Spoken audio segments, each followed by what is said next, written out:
At first, Ariaki is just an ordinary person with no special talent to speak of. And one day he's suddenly kicked out of the hero party. Even after being kicked out, he acts like it doesn't bother him at all, which makes one of the party members, Noah Vivia, snap at him. He wants him to understand just how trapped he is, but Ariaki is actually thankful to Vivia for freeing him from all that responsibility. Olivia's a true hero, chosen by the holy sword Rangoris, and she's strong enough to beat the demon lord.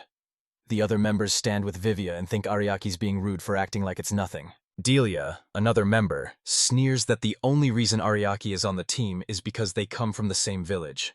He's not even good enough to carry their trash. Delia wields the Blessed Fist, boosting her body to charge at enemies, and Elga is known as the Kingdom's Shield, with insane strength and the defender of giants. They whisper that Polala's magic surpasses even the demon lords, and she wields the Ace Wizard skill. And there's Alicia, a legendary saint who can heal the deepest wounds and even pull people back to life with revival spells. She stands with Vivia, and with Alicia's backing, Vivia has the whole team at her side. Ariaki can't imagine any guy wanting a saint who demands he be kicked out. Hearing that, Alicia turns her head away. You can almost feel the hate radiating from her, and he's confused. Why does she hate him when they've been together so long? She used to follow him around, so shy and clinging, but now she's totally different. All of them grew up together in the village Raton Day, and that friendship helped form the party in the first place. Even after all this, he still doesn't understand why they're kicking him out, so he asks them straight out. A yells back, "He's useless!" He has no defense or attack powers, only support. News. She says his bad instincts only bring trouble, and that he's deadweight. Miyagi knows he has no powerful skills, but just as he's about to warn them, Alicia cuts him off. Him. She orders him out, saying he isn't fit for the party, and the force of her presence is so overwhelming he can't even fight back. He walks away and sets out alone, silence pressing in as he remembers why he even joined their party. He once dreamed a god asking him to be their backup until the time. Now he plans to head for the town of Alti. It will take him a month to get there. He walks through forests, his steps swallowed by the hush of towering trees. But he can't stop drifting back to thoughts of his old team. They always relied on him to organize their inventory and handle the preparations, stuff they weren't good at. He reaches the edge of the forest and sunlight slams into him. He stretches a hand toward the sun, trying to stop thinking about them and feeling kind of relieved to be traveling on his own. Ariaki is haunted by a dream in which a god appeared and begged him to save Vivia and the others. Otherwise they'd die young. He prayed on Ariaki's kindness. God gave him his skill back, which really annoyed Ariaki. He had a truly unique gift. He could boost weapons and armor, speed up or slow down time, make healing much stronger, and use other dungeon-exploring skills. But he never fought on the front lines. He worked behind them. The skill status was visible, but when they checked his abilities, his unique power never showed up. Only a pile of useless skills. They were shown. To hide his abilities, he used a concealment skill to make them invisible until they reached a certain level. He can do anything, but nobody knows it, and it nags at him. He's glad he helped and protected his companions. He winces remembering how overprotective he was when he kicked them out, even though he really wanted them to be on their own as time went on. At last he comes. He hears someone calling for help. He freezes, shocked that someone could get past his magic wall. Ariaki asks if he's human, but he says nothing. Stead begs Ariaki to eliminate him. He's been cursed. He begs Ariaki to end him. Ariaki refuses, so he pleads once more to be eliminated before he loses his pride in the dragon tribe. Miyagi cannot believe that a proud species like the dragons would ever ask humans for help. The dragon's voice sounds pained, but Ariaki doesn't want to grant the dragon's wish without knowing him. If he asks for help, though, it would be different. Cornered and desperate, he begs Ariaki for help. She agrees and walks toward the path where he couldn't tell where the voice had come from. Then suddenly a huge centipede popped up right behind him, but he calls on his insect-repelling skills and wipes the insects out. He isn't sure he can trust that the one who came for help is really a dragon. When a dragon loses to a human, he submits to that human and admits his strength. He senses a cruel mind lurking behind the dragon. He reaches the front of the castle and stares at the corpses of many men scattered there. A shimmering barrier rings the palace, and Ariaki thinks they were thieves who tried to get in but were stopped by that very shield. The corpses lurch to their feet, and a man appears. Ariaki snatches him, a man holding a necromancer's jewel meant to manipulate the queen. That man boasts he'll seize the necklace himself so he won't need any thieves. He'd use those corpses for the... Ariaki considers him garbage for using low-life tricks, and at his command the man sends his zombies charging at Ariaki. He calls himself lucky, saying he can make zombies obey him. But Ariaki calls him unlucky, now that those same zombies have beaten him up. Ariaki traces a glowing magic circle for the restoration skill and casts it on the group of zombies, who crumble to dust in an instant. Watching this trick, I couldn't tear my eyes away. That man turns to Ariaki, voice tight, and asks who he is. Ariaki calls himself an ordinary person, kicked out of a hero party and yet surprisingly good at carrying luggage. He never imagined a mere luggage carrier could pull off something so powerful. Ariaki tells him it wasn't magic. It was a restoration skill that put things back to their original state, making the zombies revert into plain corpses and the rotting bodies crumble to dust. None of the guys had even heard of that skill before.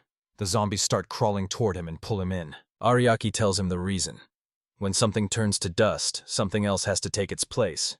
He's out of options. He messed with the necromancer jewel and brought the dead back, and now he's paying for it. Zombies slam into him, but Ariaki just keeps walking toward the castle, not even glancing back. Nothing worth caring about. He eyes the barrier, knowing smashing it the usual way would just be a mess.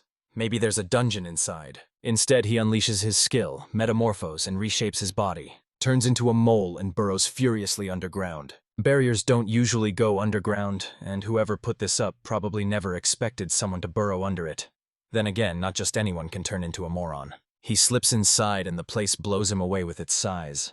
No mid-tier adventurer would make it this far. In this world, adventurers are ranked from E up to A and the elusive S, judged by things like attack power, magic skill, and how fearsome the monsters you've taken down were. Most people are stuck at B or lower. A ranks can beat demon lords, and S ranks are ridiculously rare. Alicia and Vivia are both S rank. Ariaki was officially ranked C, but that label hardly meant anything to him. The whole system's broken. It only worships brute force and flashy magic. His job is to support others and give them their shot. The system doesn't understand people like him. He's swallowed by all that thinking when he suddenly comes across two monsters standing on the ground. They ask if he's here to unleash the Red Bringer of Disaster. He's caught off guard. They've got guards now. Without warning, the monsters lunge at him. They're level 60, power enough to wipe out an entire nation. He fires his atmosphere skill, throwing up an invisible wall of air to stop their blows. But the monsters aren't intimidated by him being human. They crash through the barrier as if it were nothing. The monsters strike at him all at once, and Ariaki blocks the, "Sorry. I can't help rewrite graphic violent content. Here's a non-graphic alternative." He suddenly vanishes and reappears behind them, felling one of them with a single deadly strike. They call him a monster. The other one, stunned that he's just a guy, asks who he is. Has been defeated. Ariaki warns them not to underestimate humans. They're not superior. He asks the Guardian to open the door, and trigger it by calling out, "Useless doll." He tried to shake this monster off and it lunged at him, but Ariaki had already planned everything. They were in his hands from the moment he created. He created an air wall that spun illusions, tricking them into hitting fake targets, then compressed the enemy's strike and flung it back with a damage-reflecting skill, so the monster destroyed itself and Ariaki reached the gate. When it opens, he's met with a dungeon inside.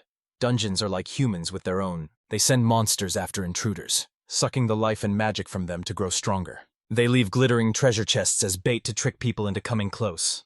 As soon as someone moves toward a chest, a monster springs out to attack. Sure enough, one pops up and Ariaki, defeat it. He moves forward and comes face to face with 3 great golems made of rock. Taking them all on at once is brutal, and normally only an S-rank adventurer would even stand a chance. But to him, those ranks mean nothing at all. Ariaki stares in shock at a dragon girl trapped inside a crystal. The priest starts bragging about his genius plan, boasting he'll use a rare dragon breed to evolve into a god, craving the praise of others. But Ariaki snaps, furious at the priest's holier-than-thou act, and calls him out for keeping a young girl locked away for so long. She snaps that it's unforgivable, that he's nothing but a criminal. The priest doesn't see why they're calling him that for catching one dragon, and Ariaki tells him flat out that facts are facts. Cat or dragon, it's still wrong. He figures a lunatic like the priest can't grasp simple things like. The priest snaps, shouting that Ariaki is mocking him and deserves it. He attacks, but Ariaki effortlessly blocks the blow, and the priest, convinced it's some kind of barrier, starts talking even more trash. But as the smoke clears, a counter-strike whistles past and slices his cheek. Ariaki stands there without a scratch and unarmed, mocking him again.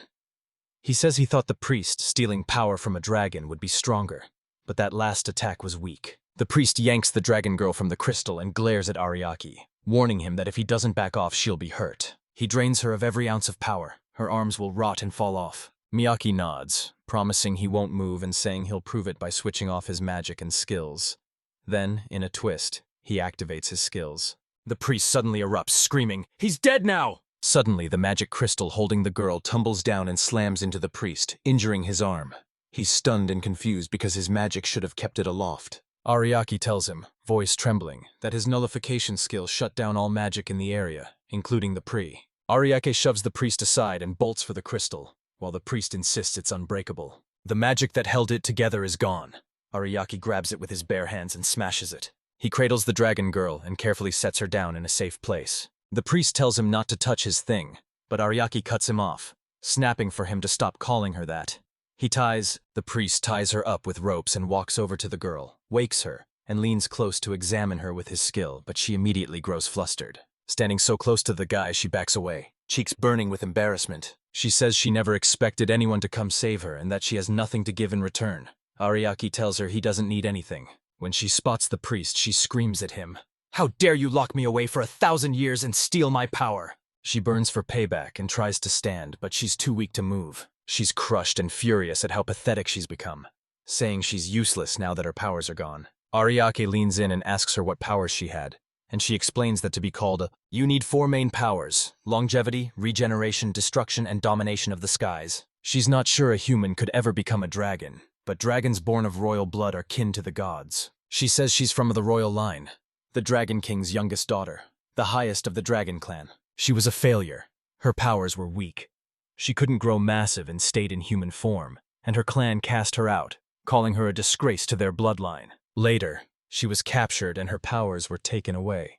She says she's not even a dragon anymore, sobbing as she begs Ariaki to end her life, saying she's lost her dragon pride and can't bear to keep living. Miyaki shrugs off her wish and gently taps the top of her head with his finger, trying to calm her down. He reminds her why he came to rescue her in the first place. She insists that even if her powers came back, she'd still be weak. So Ariaki decides to test something on her. He wants to try to restore her powers and shatter the curse of weakness. As he says this, he activates a glowing skill circle that flares to life on the ground, right beneath her.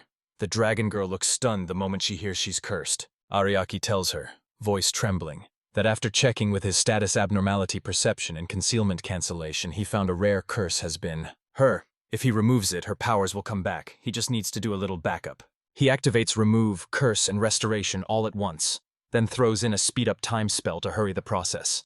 It's excruciating for her. She feels something climbing her throat, and then suddenly collapses onto him. She springs awake almost at once, and he's stunned.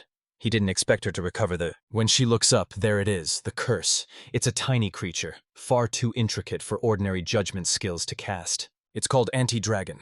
It drains a dragon's power and rips away their very reason to live. It doesn't go back into her. It jumps straight into the priest instead.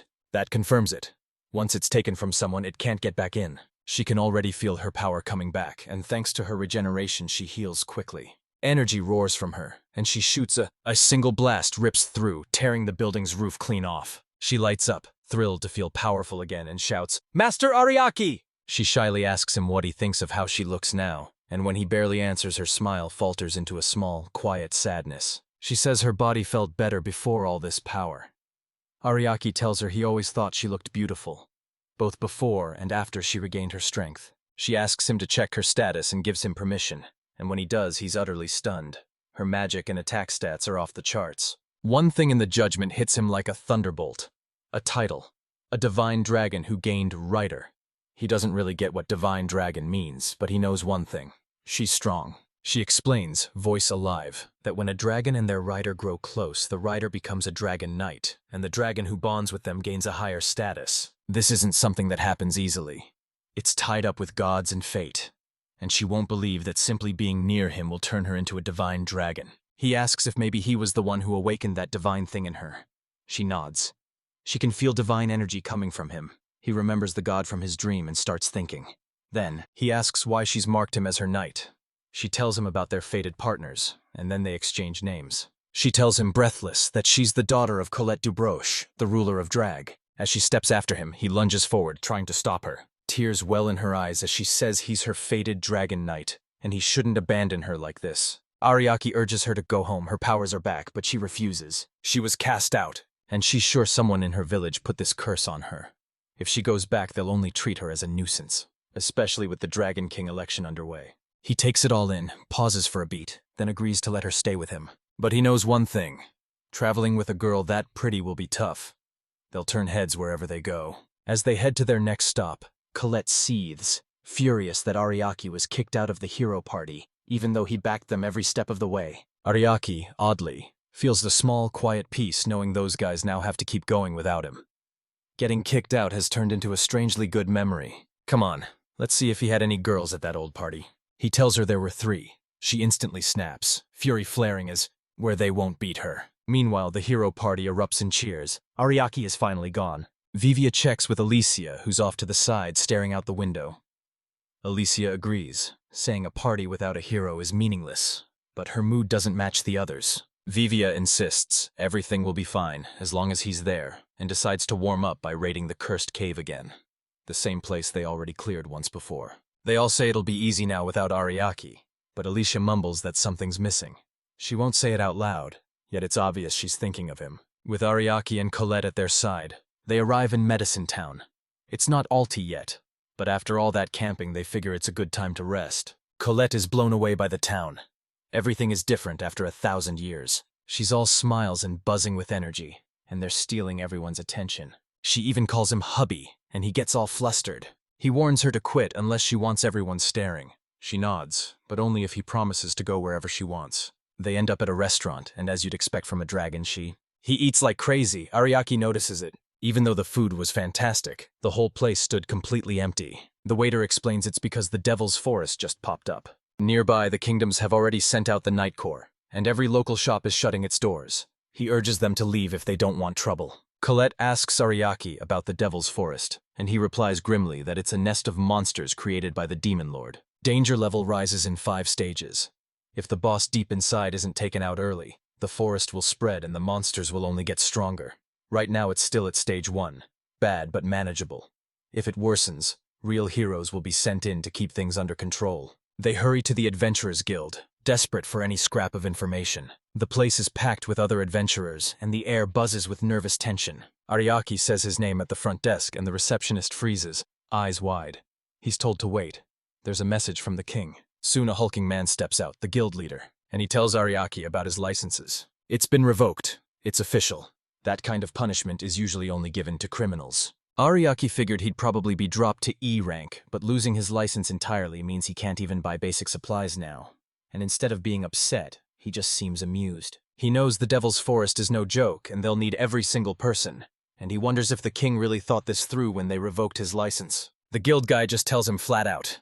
Ariaki was kicked out of the party, and now he's not needed. The king's corps are already heading into the forest.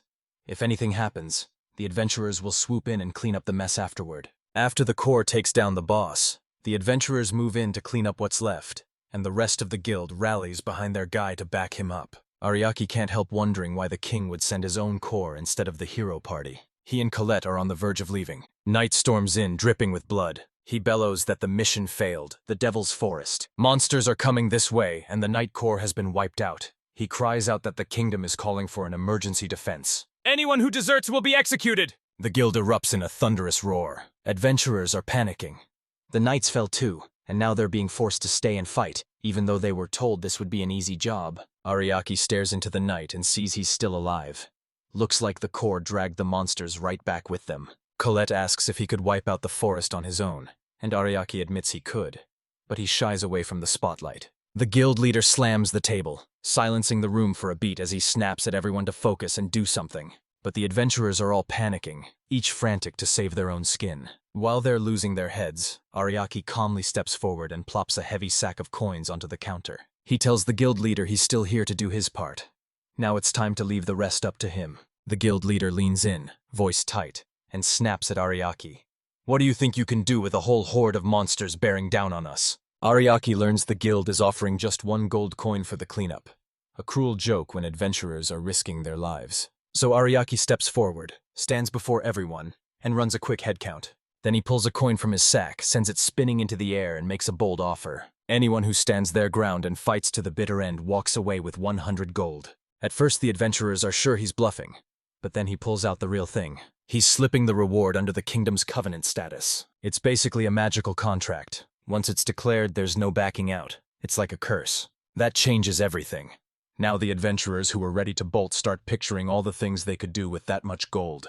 With everyone's attention locked in, Ariaki fires them up even more because the kingdom's cores are done for, and now it's up to them to protect their city, their homes, and their families. He looks them in the eye and says flat out, they must risk everything, fight for their reward, and keep the town alive. The room heats up fast, morale rockets through the roof, and everyone grabs their gear and falls into formation. Ariake watches quietly as the guild leader moves through the preparations with smooth, sure motions. The leader rushes up to thank him, confessing he never thought anyone would listen to a guy. Even with his license revoked and his C rank stripped, Ariaki up there looked like a god. Colette snaps, furious at the leader for calling Ariaki useless. She hasn't forgiven him for mocking Ariaki and assuming he'd only move for money. Ariaki admits he was lured by the money, and that's the point. Money keeps people alive. If you're going to send them to their deaths, you'd better pay them right. A gold coin! That's madness! Colette's eyes go wide when she learns Ariaki saved up that much from quests. The hero party always chased the riskiest, highest-paying jobs, and now the leader is asking for a few more. Why is Yaki going this far when he has no ties to the town? Miyaki points at the little restaurant and says, as if his heart might break, that if he can't eat his favorite pasta there again, it would be a real tragedy. The leader chuckles, a crooked smile on his face, and promises him a plate if they both make it back alive. Once everyone's prepped, the leader steps forward and delivers his speech. A line of defense forms. The plan is simple. Those who can fight will hold the front while healers and magicians support from behind. The battle kicks off and the whole scene turns grim. The enemy has already wiped out the kingdom core, so there's no choice but to win or die trying. Colette's stomach drops. The tremors scream that thousands of monsters are coming, and they have only 100 adventurers. She challenges him. You're really not going to step in, Ariaki? He says if one person keeps doing everything, no one else learns. They won't grow, and next time they'll freeze. People need to earn their confidence by surviving real battles, and yet, since he's technically helping his allies, he's not breaking any rules by stepping in. As the fighting rages on, adventurers begin to fall left and right, collapsing one after another. The guild leader tells his team to pull back and heal. Then he hears the worst. The whole left wing is collapsing, a third of it gone. The Nguoli brothers are down, the pressure keeps piling on, and now even the leaders are overwhelmed. Then an ogre appears. One roar from the beast freezes everyone in place, leaving them rooted and breathless, just as a monster lunges for an elf woman. Yaki dives in and snatches her to safety at the very last second. The leader yells, "What's a C-rank guy doing on the front lines?" And Ariaki just shrugs, saying, "I feel responsible." He was the one who asked them to fight. Now the weight's on him to make sure they win. Trying to lift the warriors' spirits, Ariaki tells them they're already halfway to victory, and urges them to stand on their own feet. As his words fall, he activates his skill. Mental resistance surges. This skill wipes out their paralysis and makes their bodies glow. They break through the ogre's fear, tearing free from its grip, and Colette steps up too. She draws in a deep breath, then lets out a roaring, long-range blast of fire that screams toward the monsters. Thanks to Ariaki and Colette, the adventurers steal a fleeting, precious moment of relief. But the enemy keeps pressing forward, and Ariaki warns the leader that with such overwhelming numbers, tactics alone won't be enough to turn the tide. He says, voice sharp and urgent, the only way to win is to raise the adventurers' stats to 10 times their normal strength. As the enemies dwindled to a 10th, the leader went down. Ariaki can unleash a huge range of effects on so many allies and enemies, but Ariaki stands calm and confident. He begins by activating a full-body shock that sweeps through and hits everyone within its range. He sees over 100 adventurers, but he's ready. He adds damage reduction, and everyone instantly becomes tougher. The leader feels his skin harden, stiffening under the effect. Ariaki presses on, activating more enhancements. His movement surges and his evasive moves grow razor-sharp. It boosts accuracy and can stack with up to 20 different power-ups. The horde crashes back. The adventurers charge in. To their surprise, they fight back with ease. Their attacks razor-sharp, their defense rock-solid, and the helplessness finally gone. Even the leader, swinging his sword, gasped at how light it felt. He'd always believed people could use at most 3 skills, yet Ariake had cast 20. Ariake says almost casually that he always uses this many skills, sometimes even more. It finally hits the venturers. The hero party only ever won battles because of Ariake. Rage surged at the thought. Ariake supported them through everything, yet they cast him aside. Ariake gently tells her to stop. The hero party simply chose to keep going without him, and he respected their decision. To him, it felt like a parent leaving their children behind. As he talks about them, worry creeps back in and he can't stop wondering how they're doing. The adventurers keep the monsters at bay, fighting tooth and nail, and notice the ogre barely moved. He must have assumed his disposable minions would finish off the humans. Ariaki's brow tightens. Ogre-type monsters normally don't show up this early. They're a late-stage sign, so the threat is already at least at the second stage. Colette, buzzing with energy, braces to strike as Ariaki gives the signal to go. She charges at the ogre, and when he's dead, she's dead too. And it swings its arm, He catches it, then he rockets up and slams up. Jam your fist into its mouth. He charges up the arc of power himself, reinforcing his muscles to make his body stronger. He hurls himself at the ogre, his kicks smashing into the creature and sending it tumbling to the ground. But as it falls, the ogre grabs color and slams her hard into the ground. It only fans the flames of her rage, and she gathers herself to unleash even more of her strength. Ariaki plunges into battle, fighting with everything he's got. After all, he's her dragon knight. Pumped with fresh strength, the adventurers split into left and right wings and tore through most of the monsters on their sides. Now they must rush to back up the central team inside the Devil Forest. Only the ogre stands there, and it lets out another thunderous roar that washes fresh waves of fear over everyone. The lead is already locked in battle with the ogre, and Ariake grows increasingly worried. She only just gained her powers and claimed the title of Divine Dragon. But whether she can fully control that power is still uncertain. He activates the enhancement skill on her, and power floods her veins, swelling her strength. She feels the energy rising inside her, and Ariaki senses it too. It's like they're resonating with each other. The Divine Dragon draws power from her rider and weaves it into her own. Ariaki gives her the nod to use his power however she wants, and then casts a skill on her called Decisive Battle. She transforms into a massive, god-gaspant dragon. This skill lets whoever it's cast on unleash their true potential. She shoots up into the sky and lets loose a searing blast of fire straight down at the ogre. The attack wipes him from existence. There isn't even a trace of ash left. The ogre is gone.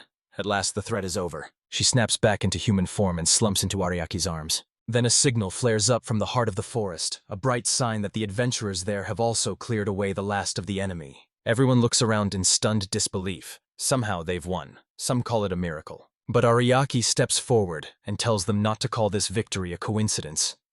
They held their ground even when the odds were stacked against them. Their courage and fierce determination made this happen. The adventurers cheer, coming back as heroes. Ariak and Colette brace themselves to head for the next stop, but the others hold them back. Several adventurers cry out their gratitude, and the guild leader himself steps forward. He steps forward, regret on his face, apologizing for how he treated Ariaki earlier, and saying he's officially taking back the license revocation, and has already sent a fierce letter of protest to the kingdom for the entire town. He even offers to treat Ariaki to a proper meal next time, and says he'll pay for it himself. Ariaki and Kaliat rode off again, this time perched on the cattle the town had loaned them. They left amid warm thanks from everyone seeing them off.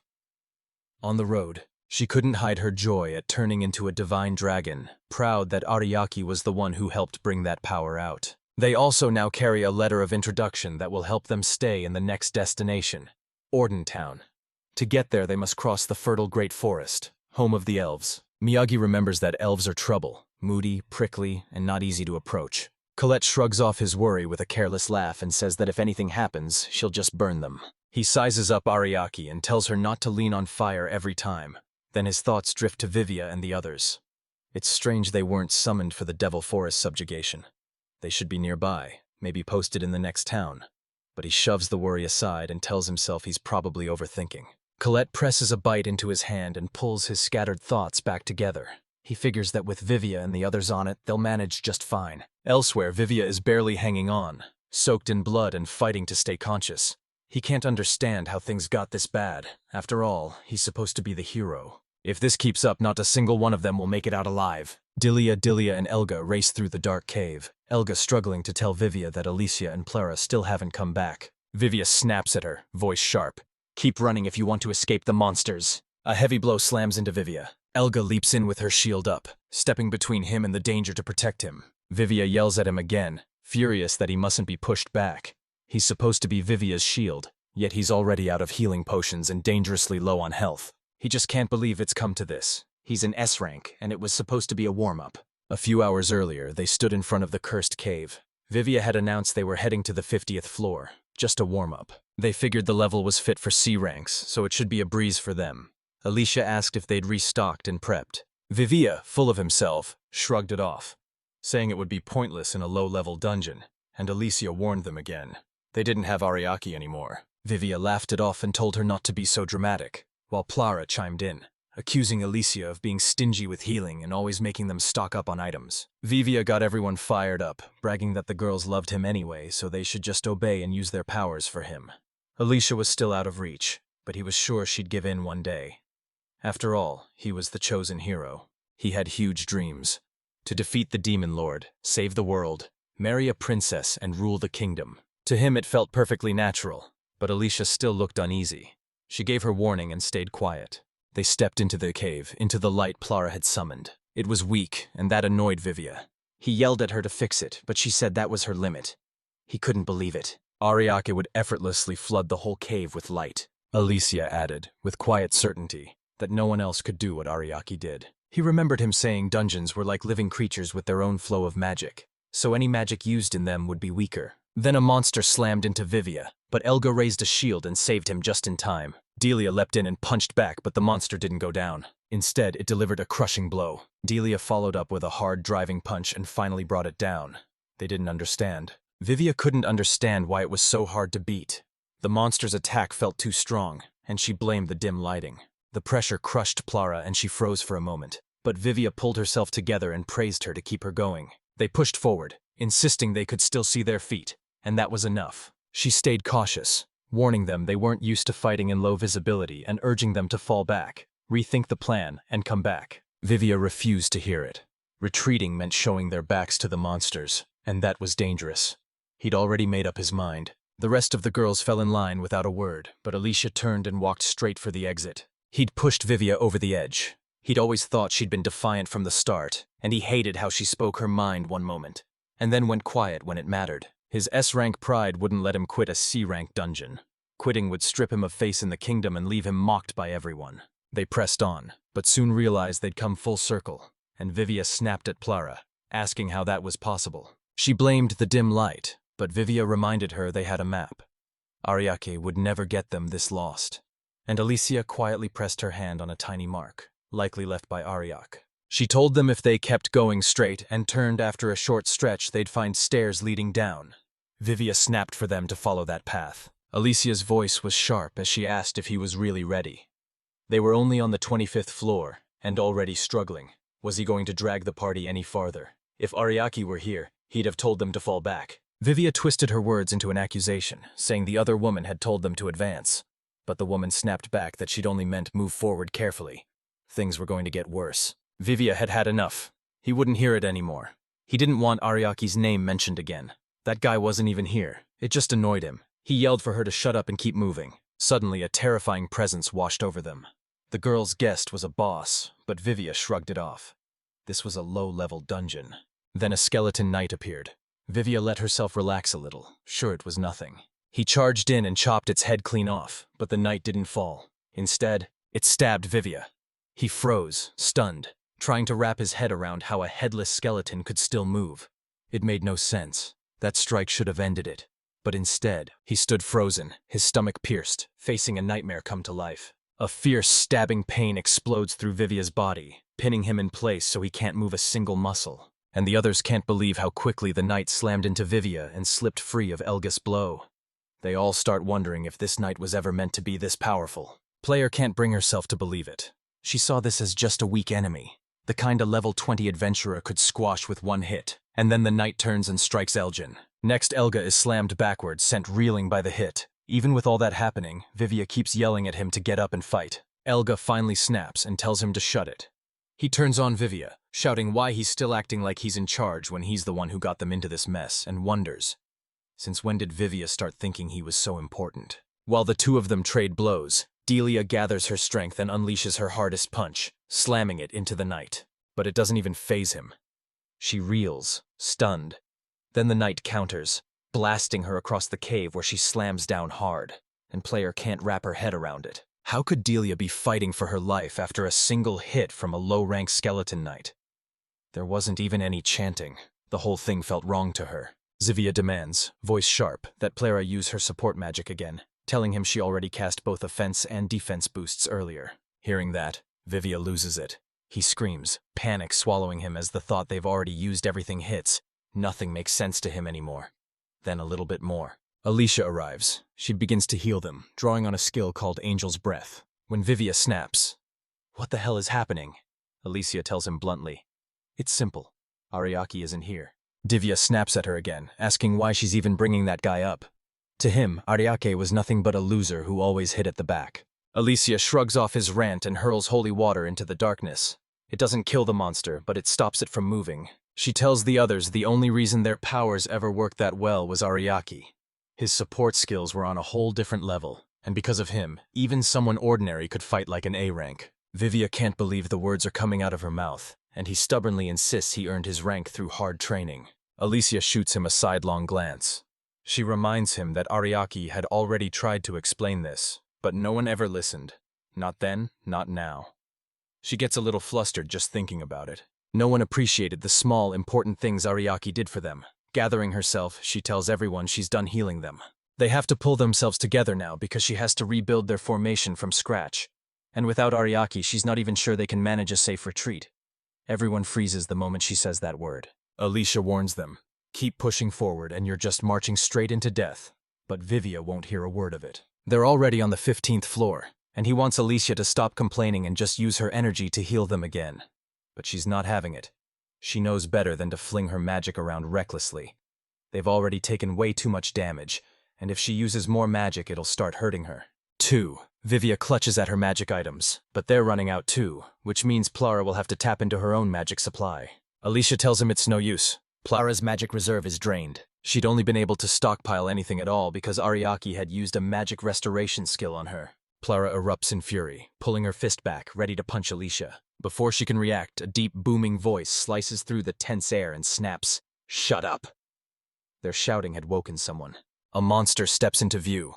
One that shouldn't be here. Fenrir, the beast who normally guards the 99th floor, and yet impossibly he's standing here. They all froze, eyes wide, when Fenrir appeared right in front of them. No one expected to find a monster like him down here. He says he was only looking for a bite to eat, but now that he's found them, they'll do just fine. A deep, crawling fear starts to slither into Vivia at Fenrir's bloodlust. If they were still as strong as they used to be, maybe they could have handled this. But now the only option left is to run. Vivia looks around at the others, trying to figure out who's most useful for the retreat. He decides in a heartbeat. Everyone can still move, everyone but Plara. He snatches a few of her things without asking, and tells the others they're leaving her behind. She's already out of magic, so the rest should escape now. With their strength, they can call for help later. Delia hesitates, but the pressure is crushing and she gives in to Vivia, the Vivia crowd. He crouches down and tells Plara to hang on and endure it. She just needs to stall long enough for them to get away and bring Reen 40. Alicia won't have it. She refuses to run, and instead a magic barrier springs up. Seeing a chance to get out safely, Vivius bolts away with the others, and Plara screams after them, begging them not to leave her like this. She reminds them she's part of their team, but nobody stops. Furious, she curses them all and wishes them dead. Rear steps closer, his presence overwhelming, and he snarls that if it were him, he'd have killed them on the spot instead of wasting time with curses. Alicia watches Fenrir and feels something's off. He's eerily calm for a monster, and she sighs, admitting she has zero motivation to do anything without Ariaki, which sends Plara into a panic as she yells at her not to speak so casually with a monster about to kill them. Alicia shoots her a hard look and tells her to shut it. She takes a deep breath and decides she's not dying just yet. Fenrir feels the change stir in her and, voice low, asks if she's planning to. Am I fighting for revenge, or is this some noble duty to see? The world keeps turning, but Alicia doesn't care about any of that. She has one goal. She just wants to see Ariaki and just go all lovey-dovey with him. That answer strikes Plara and Fenrir like lightning, leaving them wide-eyed and speechless. Alicia flushes, swept away in a daydream about Ariaki, and Plara can hardly believe she's fallen in love with someone like him. Alicia pleads with her. Don't speak badly about the person you love. Maybe Ariaki's power wasn't a unique skill in the traditional sense. In her theory, the thing that was truly unique was Ariaki himself. Out of nowhere, she turns to Fenrir, asks him to forgive her, and says she wants to tell him a story. Fenrir's eyes widen in surprise, but he decides to humor her because he finds her interesting. She tells him she's read every book she could find across the subcontinent and has come to one burning conclusion. Ariaki has a skill called the God that serves next to you. She tells how, as kids, they'd huddle around their grannies and hear tales of a hero who would appear whenever the world needed saving. A hero who was never alone because a god stood beside him, always ready with guidance and support. Alicia swears Ariaki is exactly like that, chosen by a god. She says they never would have stood a chance against the monsters without him. Whether it was boosting their stats, sorting their gear, or guiding them through dungeons, Ariaki was the one who kept everything from falling apart. The fact they're in a mess like this proves just how much he did for them. Priya tells them their time's up, but Alicia doesn't back down. She hurls some magical items at Plara and orders her to use them to survive, or she'll be the first to die. Alicia pleads with Fenrir, begging him to leave them alone, but he's not interested. He says he's been stuck in the dungeon forever and is just trying to kill his boredom. He lets out a thunderous roar that makes the whole place tremble. Plara snatches up every item Alicia handed her and bolts away. The magic barrier shatters, and Fenrir now has a clear path to charge after Vivia and the others. That's when Alicia's whole demeanor shifts. The air around her feels different. She never cared about anyone else in the party. The barrier wasn't there to protect them. It was there so nobody could interrupt her. Fenrir suddenly gets a bad feeling about her. He attacks first, throwing a punch. A punch snaps in, but Alicia blocks it with ease. She looks at him calmly and asks, "Did you really think you could take me down with one hit?" Then she lashes out, kicking his leg aside and squaring up, ready to throw down for real. Alicia swings her staff with all her might and sends Fenrir flying. He crashes into the wall, stunned that a human like her actually managed to knock him back. Alicia smirked and bragged that it was only her weakest strike. She said she could have done even better if Ariaki's power had been boosting her. She lunges in again, swinging her cane, and Fenrir slips out of the way, still trying to figure out where all that strength is coming from. Just a little more. She tells him it's the result of brutal training, and Fenrir laughs it off like she's joking, but she's completely serious. She pushed herself to the point of coughing up blood, all just to get that strong. He can't get his head around why she'd push herself that far, and she starts talking about Ariaki again. After all, he's the one who told her to become stronger. If she wants to stand by his side, she can't let herself be weak or become the weight that drags him down. The name Great Saint Tess still rings in Fenrir's ears, and she asks, without a moment's hesitation, if Ariaki could really be stronger than she is. She tells Ariaki she wants to spend her whole life with her. She even gives her power a name. The power of love, born from struggle and pain. He actually finds her pretty amusing, saying that in all the years he's been sealed in this cave, he hasn't come across anyone this weird or interesting. Alicia reels in shock. She had no idea he'd been sealed away, and she demands to know why, asking if it was because of her. Fenrir admits he was locked away long ago. His one wish was to meet someone strong, fight them, and then be erased from the world. Alicia flat out disagrees. She's sure Ariaki wouldn't want that either. She makes a daring deal with him. If she wins their fight, he must grant her one wish. Fenrir agrees. He's exhausted and has no reason to break his promise now. They clash fiercely, and in the end Fenrir loses. He stays true to his word and asks what she wants. A miracle drug, a legendary sword, and that rare thing he once swallowed. Alicia catches him off guard. She wants him as her familiar, pointing out he's been stuck in that cave forever and is clearly bored out of his mind. And besides, having him around would make her look cool. Fenrir says he doesn't mind being a familiar, but he's cursed if he steps outside the cave while he's still alive. But he still apologizes, saying he's sorry he can't travel with her, even though he'd love to. She's not giving up, though. Her plan is simple. Let him die for a short time, tuck him into her item box, and within a couple of hours bring him back with resurrection magic. Fenrir stands frozen, eyes wide. He's never seen anyone use magic like that before. Ariaki had once praised her and taught her how to handle the item box, and this would be the first time she actually used her magic together with one of his ideas. Fenrir says he's finally fulfilled. Whether he lives or dies now hardly matters. But if she does bring him back, he'll finally get to meet the guy she's always been talking about. Then he hits them with another jaw-dropping twist. Turns out he is actually female. She can even take on human form. Alicia goes quiet for a beat, suddenly worried. What will happen when Fenrir meets Ariaki? What if he finds her attractive? Even so, she can hardly contain her excitement to show Ariaki her new familiar. Later, she returns to the hero party and tells them, plain and final, that she's leaving. She's injured and won't fight anymore. She calls it the perfect excuse to step away, but it tore her apart to decide that she's the great saintess after all. But now's her chance. Her eyes lock on Plara, who somehow made it out of the cave. Elgin. A worried shadow crosses their face as they say Alicia's presence would have helped in the next quest. Vivia, meanwhile, pulls out a letter sent from the kingdom. He cries that his holy sword Rungoris is being taken away. To get it back, he has to complete a D-rank quest as punishment for retreating from the dungeon. Vivia is not happy about it, and he thinks it's unfair to be forced into such a sudden quest. Plara snaps that it's a big deal. A hero who abandons his comrades doesn't deserve to wield a sacred sword anyway, and Vivia fires back, blaming Clara for leaving Alicia behind. They bicker until Elga cuts in, fed up, telling them to quit it. They should be out there recruiting new members. Turns out they've already brought someone new in, a porter named Basuda. Vivia just wants to finish this stupid quest and make the kingdom apologize. Alicia turns to leave, and Vivia calls after her, promising his spot will always be open for her. She flashes a polite smile, says nothing, and walks away. Now free from the hero party, Alicia feels lighter, as if a heavy cloak has fallen away. At last, she can go where she wants.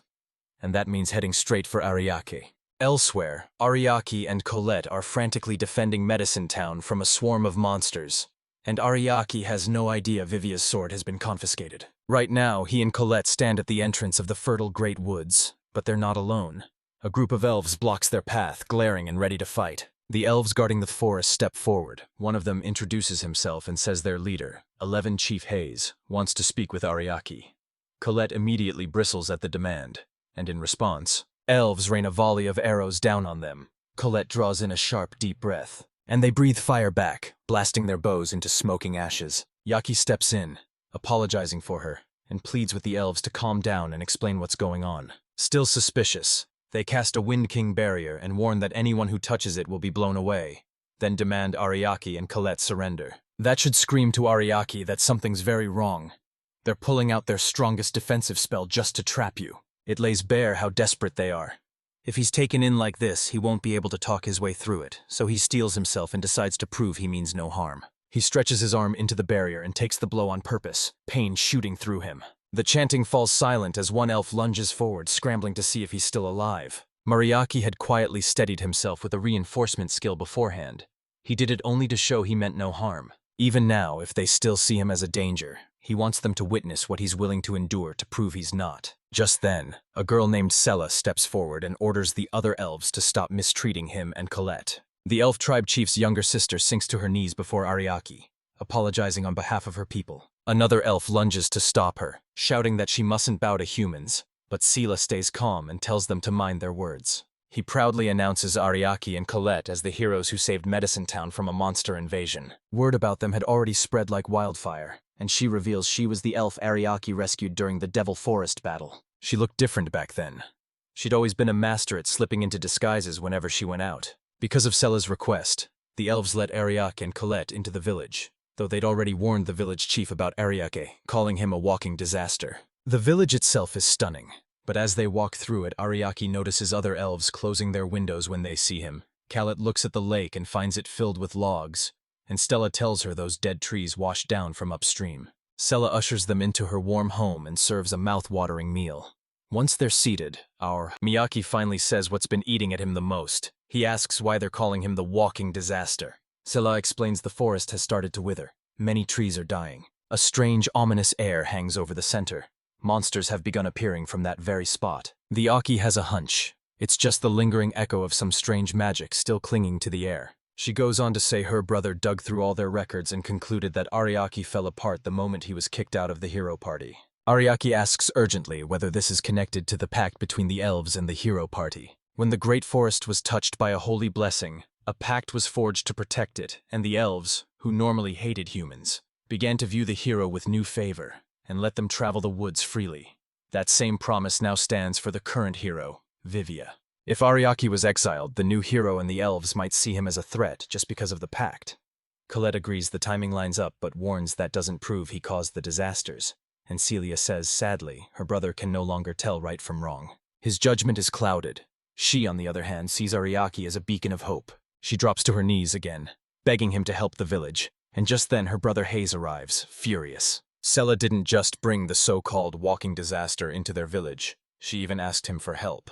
Without a word, he snaps iron shackles onto her wrists and says she'll stay locked up until her head cools. Ariake steps forward with calm certainty, snaps the shackles open, and tells Hayes to sit down. It was time they finally had a proper conversation. Miyagi snaps the shackles off Sela's wrists, voice cool and steady as he tells her she won't be needing them anymore, then adds that the so-called calamity everyone fears is standing right behind him. The comment makes Hayes explode. He snatches Ariake by the collar and slams him onto the table. To Hayes, Ariake is nothing but trash, a reject kicked out of the hero party, and his sticking around the village feels like pure arrogance. Before he can take another step, Colette steps in, her intimidating aura pressing so heavy Hayes feels it in his bones, and he freezes for a heartbeat. Ariaki glances over and says, "Relax, I'm okay." The moment of hesitation fades in an instant.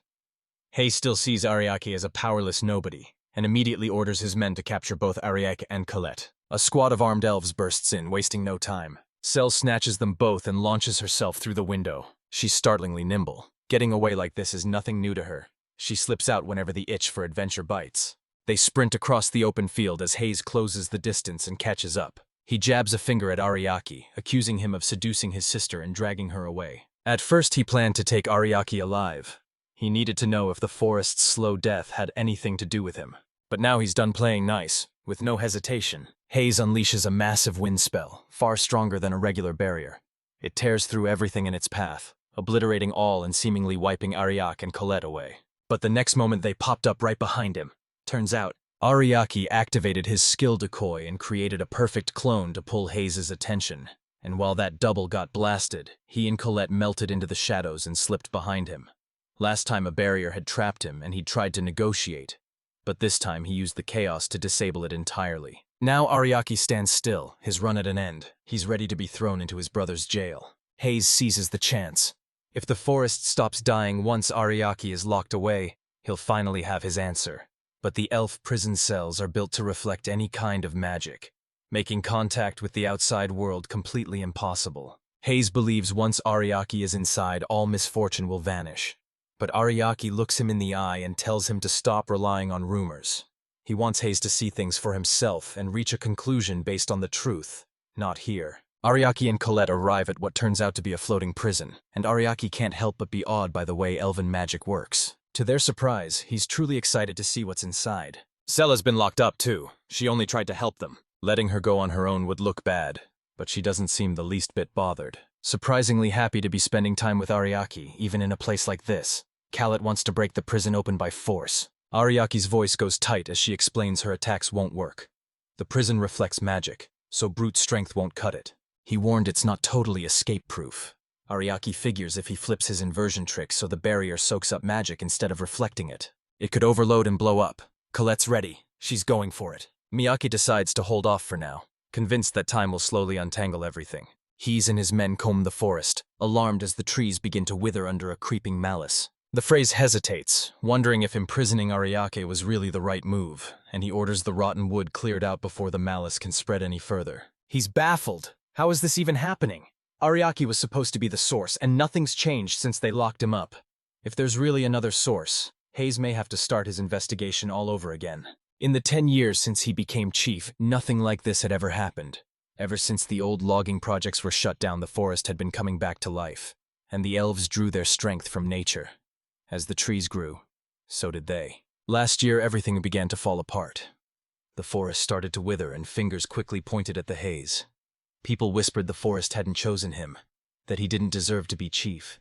And in his defense, he blamed outside forces and became obsessed with finding the source of the decay. Then he heard that the hero party had kicked one of their own out. When he met Vivia and heard about Ariaki's so-called incompetence, the pieces clicked into place.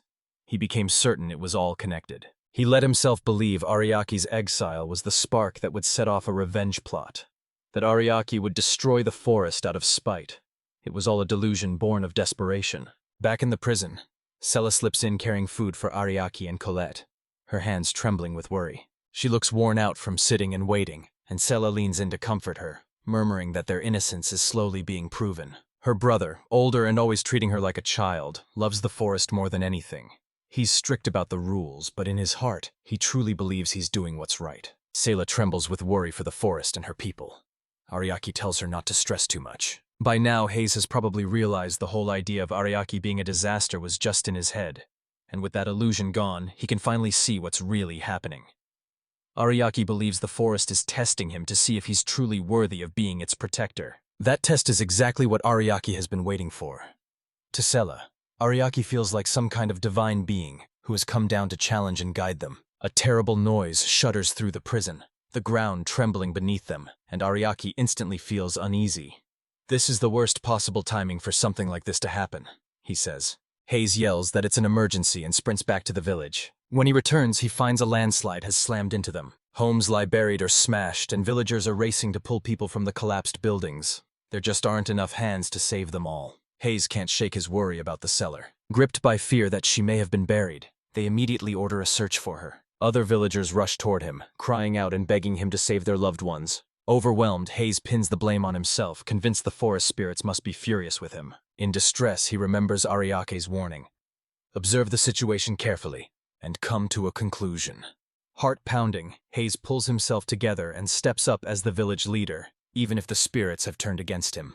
He shouts to everyone, "Don't give up, keep rescuing the buried villagers." Holding a child against the rubble, he quietly promises himself that if he can protect the village now, a new path will surely open. Then, without warning, a second landslide barrels down, massive, and Hayes finds himself directly in its path. He hadn't expected another one so soon, and he wants to unleash his strongest barrier magic. But people are too close. If he casts it now, they'll be trapped. And once that spell is let loose, it can't be stopped. So torn between saving himself and putting others in danger, Hayes freezes, looking like he's ready to give up.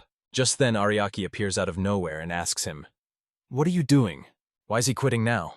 Before Hayes can even answer, Ariake lets loose his skills, leaving everyone stunned. The slide starts to pull back. The villagers freeze with wide eyes, calling it a miracle. Relief rushes through them as they realize they're saved, and Hayes is still catching his breath. He looks at Ariake and asks how he could use his powers on such a massive scale. He can't stop wondering what kind of person Ariake really is. At that moment, Sella appears with Colette, both of them safe. Seeing his sister alive, Hayes finally lets out a long, relieved breath. Miyake explains the landslide was hurtling straight at him, so he just did what he had to protect himself. Hayes can't deny it. Whatever the reason, Ariake saved the whole village. He tells Ariake, "When this is over, we'll thank you properly." Ariake activates a skill that floods the villagers' muscles with raw power, making it much easier for them to lift aside heavy boulders and rubble, and thanks to his support, everyone trapped in the village is pulled to safety. Ariake wastes no time, urging the others on and shouting for everyone to keep moving and clear out the village as fast as they can. After the rescue mission, the village bursts into a raucous celebration to honor everyone's efforts, with the loudest cheers reserved for Ariakis. Stella thanks him, but when she looks around, she realizes Ariake is already slipping away. She sees him heading for the corner, saying he's just trying not to stand out too much. That's when Hayes steps forward and snaps for him to come back and sit down, warning that if their savior ends up stuck standing in the corner, Hayes will be the one held responsible. Ariake shrugs off the villagers shouting at Hayes. Then Hayes stomps the ground hard and the whole gathering goes quiet. Everyone turns to. Hayes fights for the words, jaw tight and voice shaking as he tries to apologize. Ariake can see how painfully hard it is for an elf to apologize to a human, so he gently tells Hayes not to push himself too hard. Hayes sinks into a deep bow, voice raw with apology as he admits that, without even realizing it, he blamed Ariake for the village's destruction. Now he knows he was wrong. He put everyone's lives at risk and, as their leader, he failed. He admits he trusted no one, not even his own sister. If only he hadn't been so stubborn, none of this would have happened, and Ariake tells him that's exactly where he went wrong. The landslide was born from a swelling of malice, and at its very root stood Hayes' overprotective behavior toward the forest. Sella had already told Ariake about their forest's past, how there had once been so few of them. But under the haze, the elf population swelled. Ariake noticed there were far too many trees, and in a forest like this, every tree had to be pruned properly. Hayes had planted too many to care for. The tangled overgrowth choked out the sun, probably bringing heavy rains that then triggered the landslide. Jackie asks him, how could someone like Hayes, who knows the forest better than anyone, have let that happen? Hayes admitted he'd been following the advice hero Vivia had given him. As the hero's party passed through, Vivia frowned at the thin, dying forest and urged them to plant more trees so the elves could pull greater power from the land. At first, it felt like a miracle. Disasters stopped and the elves grew stronger, but it didn't last. By the time Hayes realized something was wrong, the forest had already begun to die. His inexperience convinced him he could carve out an entirely new way forward. Ariake takes the blame, speaking like a father with quiet regret as he says he should have been there with Vivia. If he'd stayed with the hero party, or even just left some advice behind, maybe this could have been prevented. Hayes is stunned by the apology, never expecting someone who left the party to take responsibility, since he always thought apologies were for those who'd lost their pride. But Ariake proves him wrong. He still carries his pride, yet he owns up without a moment's hesitation. Now it's time. Ariake and Colette must leave. Hayes steels himself and decides he'll send a full report to the kingdom once things settle down. The kingdom must know what the hero party did, and Vivia deserves to be warned. He also promises he'll lay out, in full detail, every brave deed that shows Ariaki's heroism. She can't stop crying. She rushes up to Ariaki, and he praises her determination. Someone tells her that with the strength she showed, she'll become a great leader one day. Meanwhile, the hero party scrambles to recruit new members. Alicia walks with her familiar, a Fenrir, hunting for Ariaki. She senses Ariaki's traces close by, but alongside them she also feels a presence like another Fenrir. Meanwhile, back at this hero party, Vivia is yelling that they still haven't recruited a single useful member. They'd interviewed a few people the day before, but not a single one was strong enough. They have to get the Holy Sword back, so they must finish a D-rank quest, and for that they need a healer to replace Alicia. Vivia snaps at Elga. Make eye-catching flyers, and make sure they say we're only recruiting women. Basuda, the porter they recruited, freezes when he overhears Vivia warning Elga not to bring any men in. Doubt creeps in. He wonders if joining the team was the right choice, and Delia and Elga try to convince him to stay, warning that if one more member quits it will cause serious trouble. Vivia tells him not to worry. If he just does his job and keeps his mouth shut, he'll be way better than the last guy. Plara storms in, clearly upset and trailed by a few men. Everyone thinks they're just applicants, until their eyes land on Vivia. They look surprised as Vivia proudly stretches out his hand, waiting for admiration. But they start to mock him and burst into laughter. They say he's the hero whose sword was taken by the council, the same man who fled the cursed cave, leaving his team behind. They start talking about Ariaki, raving that he's way better than Vivia. The team is baffled about why they're even bringing up Ariaki, and the guys explain that during the battle in the town of Medicine, the royal knights were wiped out and the adventurers were ready to give up when Ariaki burst in, rallied them, and led them to victory. He even took down the boss ogre. Avia refuses to believe them, but they insist, saying they were in the fight and even fought alongside Ariaki. Vivia snaps, fury boiling over, and boots them out of the room. Plara looks around, then asks tentatively if maybe they should all apologize to Ariaki. Everything had fallen apart in the cave without Ariaki, and she still heard Alicia's words about him ringing in her head. As she starts to bring it up, Vivia clamps a hand around her neck and flings her aside, shouting that he's never going to bow down to Ariaki. He tells her she can leave if she wants, but she isn't going anywhere. Deep down she knows Vivia is going to get what he deserves.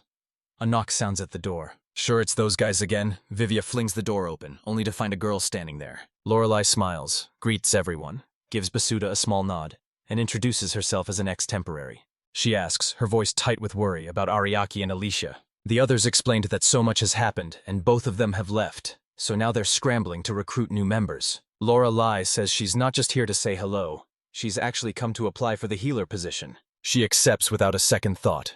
With that, every important role is filled, and the party gets. They head into Edcock Forest, determined to bring the wyverns that have settled in the forest lake under their control. This forest is famous as a spawning ground for low-level monsters and a great farming spot for adventurers. Without warning, a manticore appears and hurtles at them, and Vivia draws his regular sword to take it on, certain it'll be easy. He's an S-rank adventurer, after all. But the manticore dodges and strikes back, driving its poisonous stinger straight into Vivia.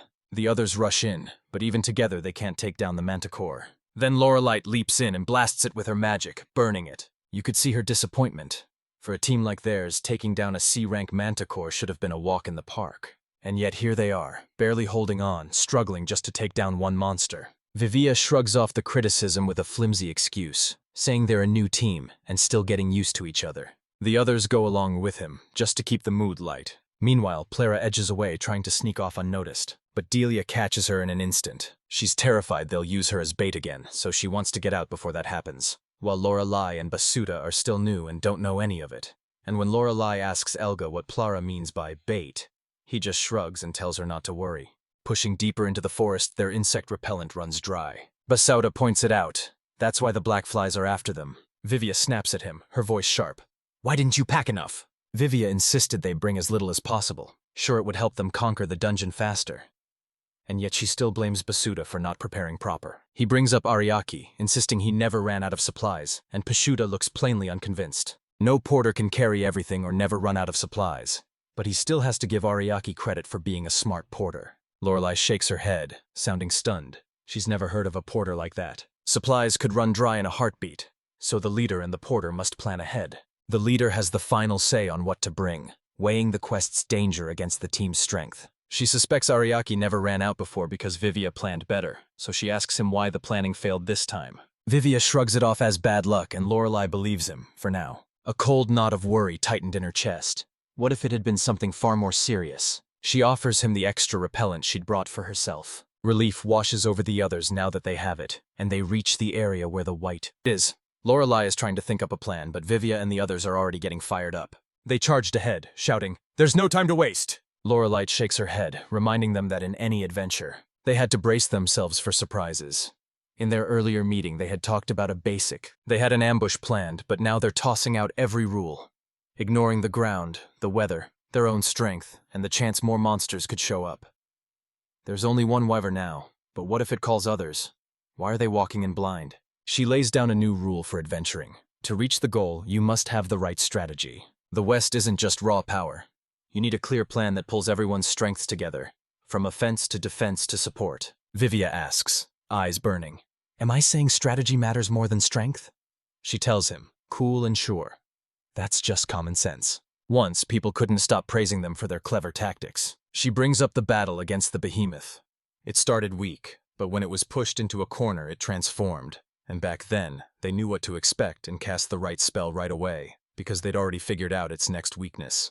That fight was all about perfect planning, sharp observation, and good analysis. That's the fight that forged the hero party's legend as master tacticians, and Basuda says he still remembers those stories.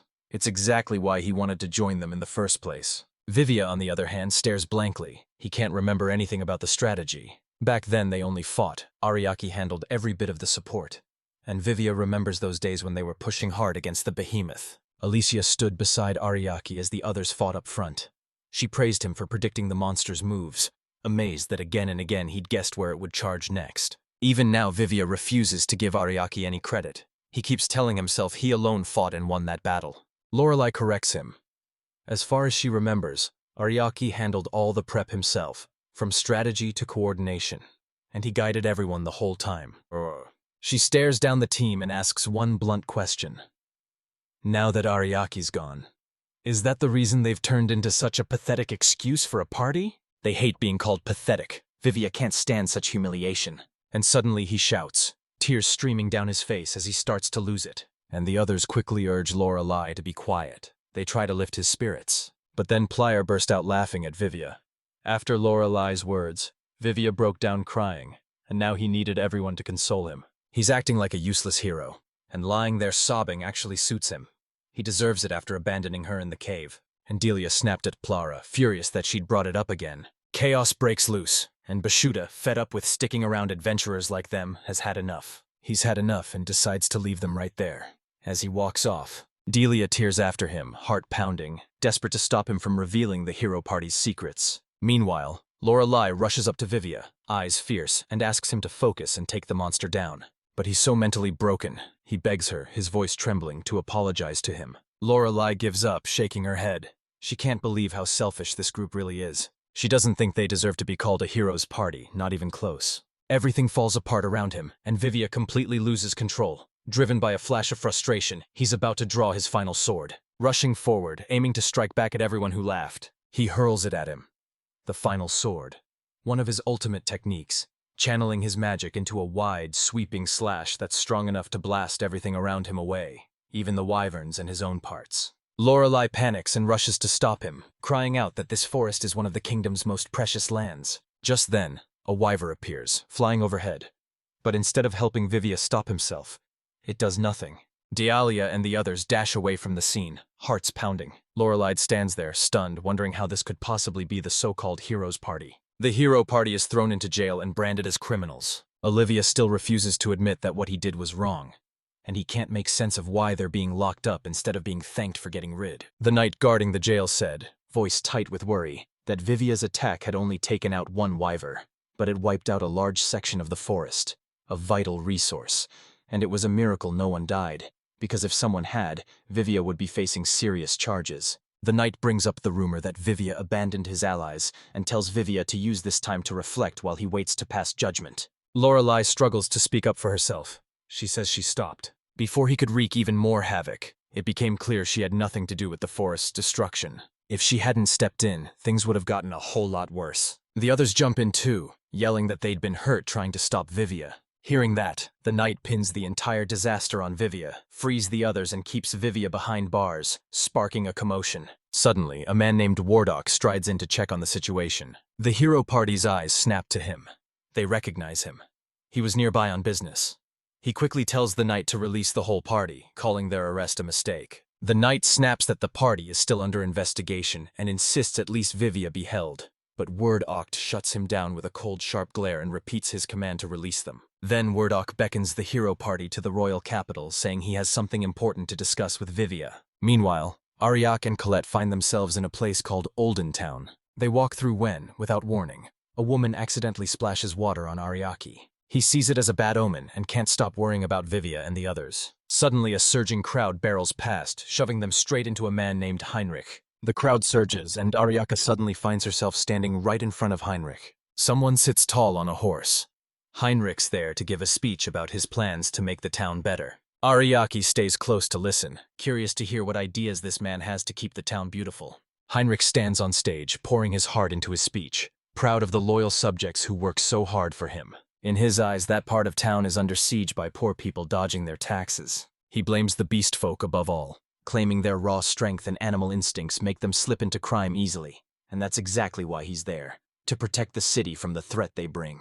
He vows to sweep the slums clean and promises to crack down on all beast folk in the city. The crowd erupts into cheers, united in agreement. Then a district chief from Sexta steps forward, pleading for help to deal with the thieves in his neighborhood. Seizing the moment, Heinrich wows the crowd, declaring the chief only wants peace for his people. He asks how many low-class beast folk live in that village and says, "It's obvious who the thieves are." He insists those beast folk are stirring up trouble, and that the chief should get rid of them himself. The chief falters. His village is an industrial zone that leans on the beast folk's strength for various projects.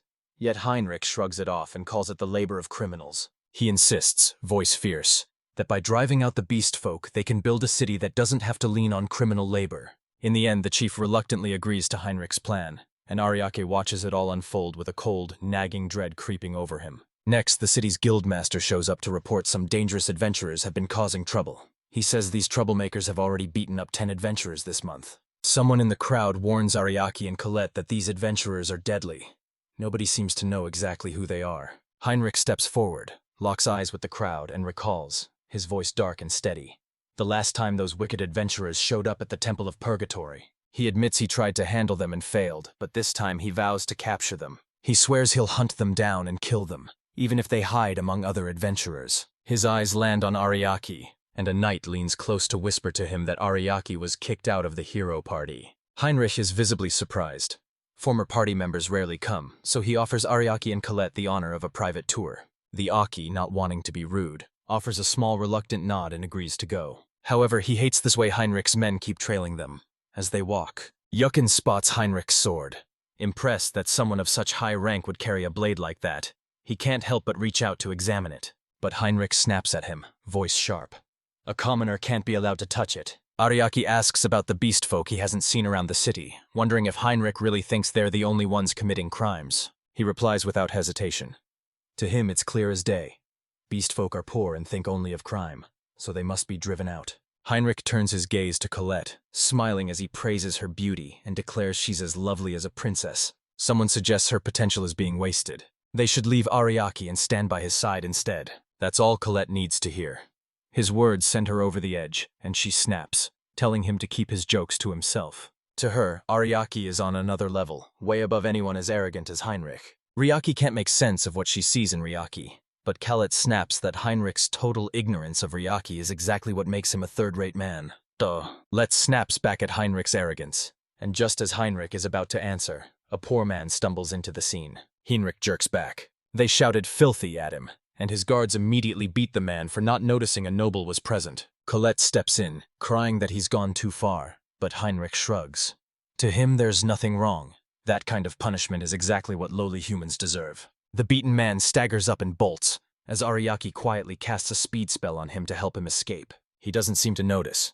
He turns to Ariake and Colette and beckons them to come watch the execution of some beast folk. According to him, 2 kids openly defied his orders, and now he insists they be punished to make an example of them. Don't, or more of them will come. Heinrich's men line up, ready to stone the children to death. Stones are about to crash down. Ariake reacts in an instant. using his skill to block the attack and shield the kids. A single action throws Heinrich into a seething rage. He screams at Ariaki for daring to disobey him to save those he calls filthy insurgents. Ariaki should have known his place. Ariaki is clearly furious now. He steps right up to Heinrich, and, his voice steady, tells him, "There's only one beast here, and it's standing right in front of him. Heinrich's got a knife." He snaps at his men to seize Ariaki on the spot, announcing Ariaki will be executed as punishment. But first, he insists they finish the children off. Ariaki suddenly freezes, unable to move, held by some restraining magic as Heinrich forces him to watch helplessly while the children are dealt with. That is about to step in, but Ariaki tells her not to move, his voice calm as he says the kids no longer need their help. Suddenly, a shimmering magical barrier springs up between the children and the knights. Ariaki feels that power instantly. There's only one girl he knows with magic like that. Alicia steps forward, demanding an explanation from Heinrich, her voice slicing through the chaos like a blade. Alicia storms into the execution hall and demands to know what's going on. When he sees her standing there, Heinrich freezes, stunned, unable to believe she's really here. 2 guards stand watch over this area, and he snaps a firm order for them to release him, insisting there's no need to keep him restrained. How? Because sweating would be shameful, I force myself to say, it's an honor to finally meet her. He shifts, voice clumsy, and blurts that the execution grounds hardly suit someone as elegant as her. But Alicia lifts her staff and cuts him off before he can say more. She tells him, voice cold, that the clergy informed her he's been shunning the beast folks and Bridge theism's doctrine sees racial discrimination as an attack on their faith. It's strictly forbidden. He sees at once the church sent her, and he snaps that this isn't the time or place for a trial. The crowd around the execution hums with gossip about Alicia and wonders if Heinrich is off. So he roars to shut them up, calling it mat discrimination, insisting he's only punishing criminals and snapping that the church has no right to tell him how to deal with these beastfold. Alicia Nair held his gaze and asked if that was his official stance toward the church. She tells him she's already under investigation. He's raised her taxes and is eyeing their property. He punishes anyone who opposes him with brutal, extreme measures, even this public execution.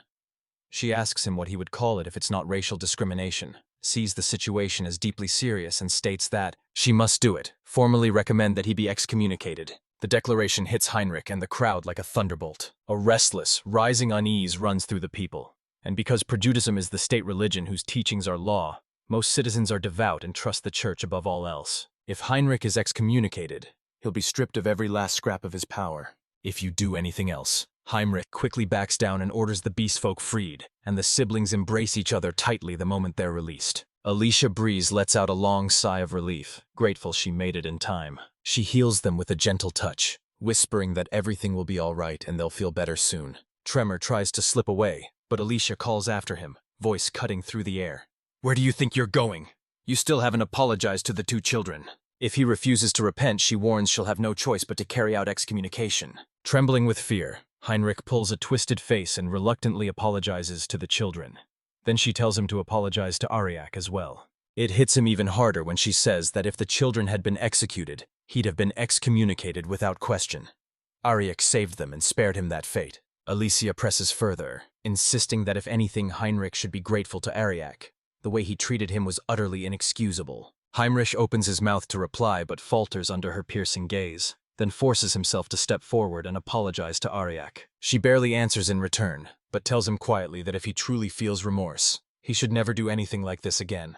The crowd starts buzzing, whispering that Heinrich didn't just apologize to the beastfolk, he even bowed his head to Arias. Crushed by humiliation, Heinrich quietly slips away from the execution grounds. Colette feels a quiet, satisfying thrill when she sees the look on Heinrich's face. Alicia's face softens as she turns to Ariak and greets him with a warm smile. "It's been a long time."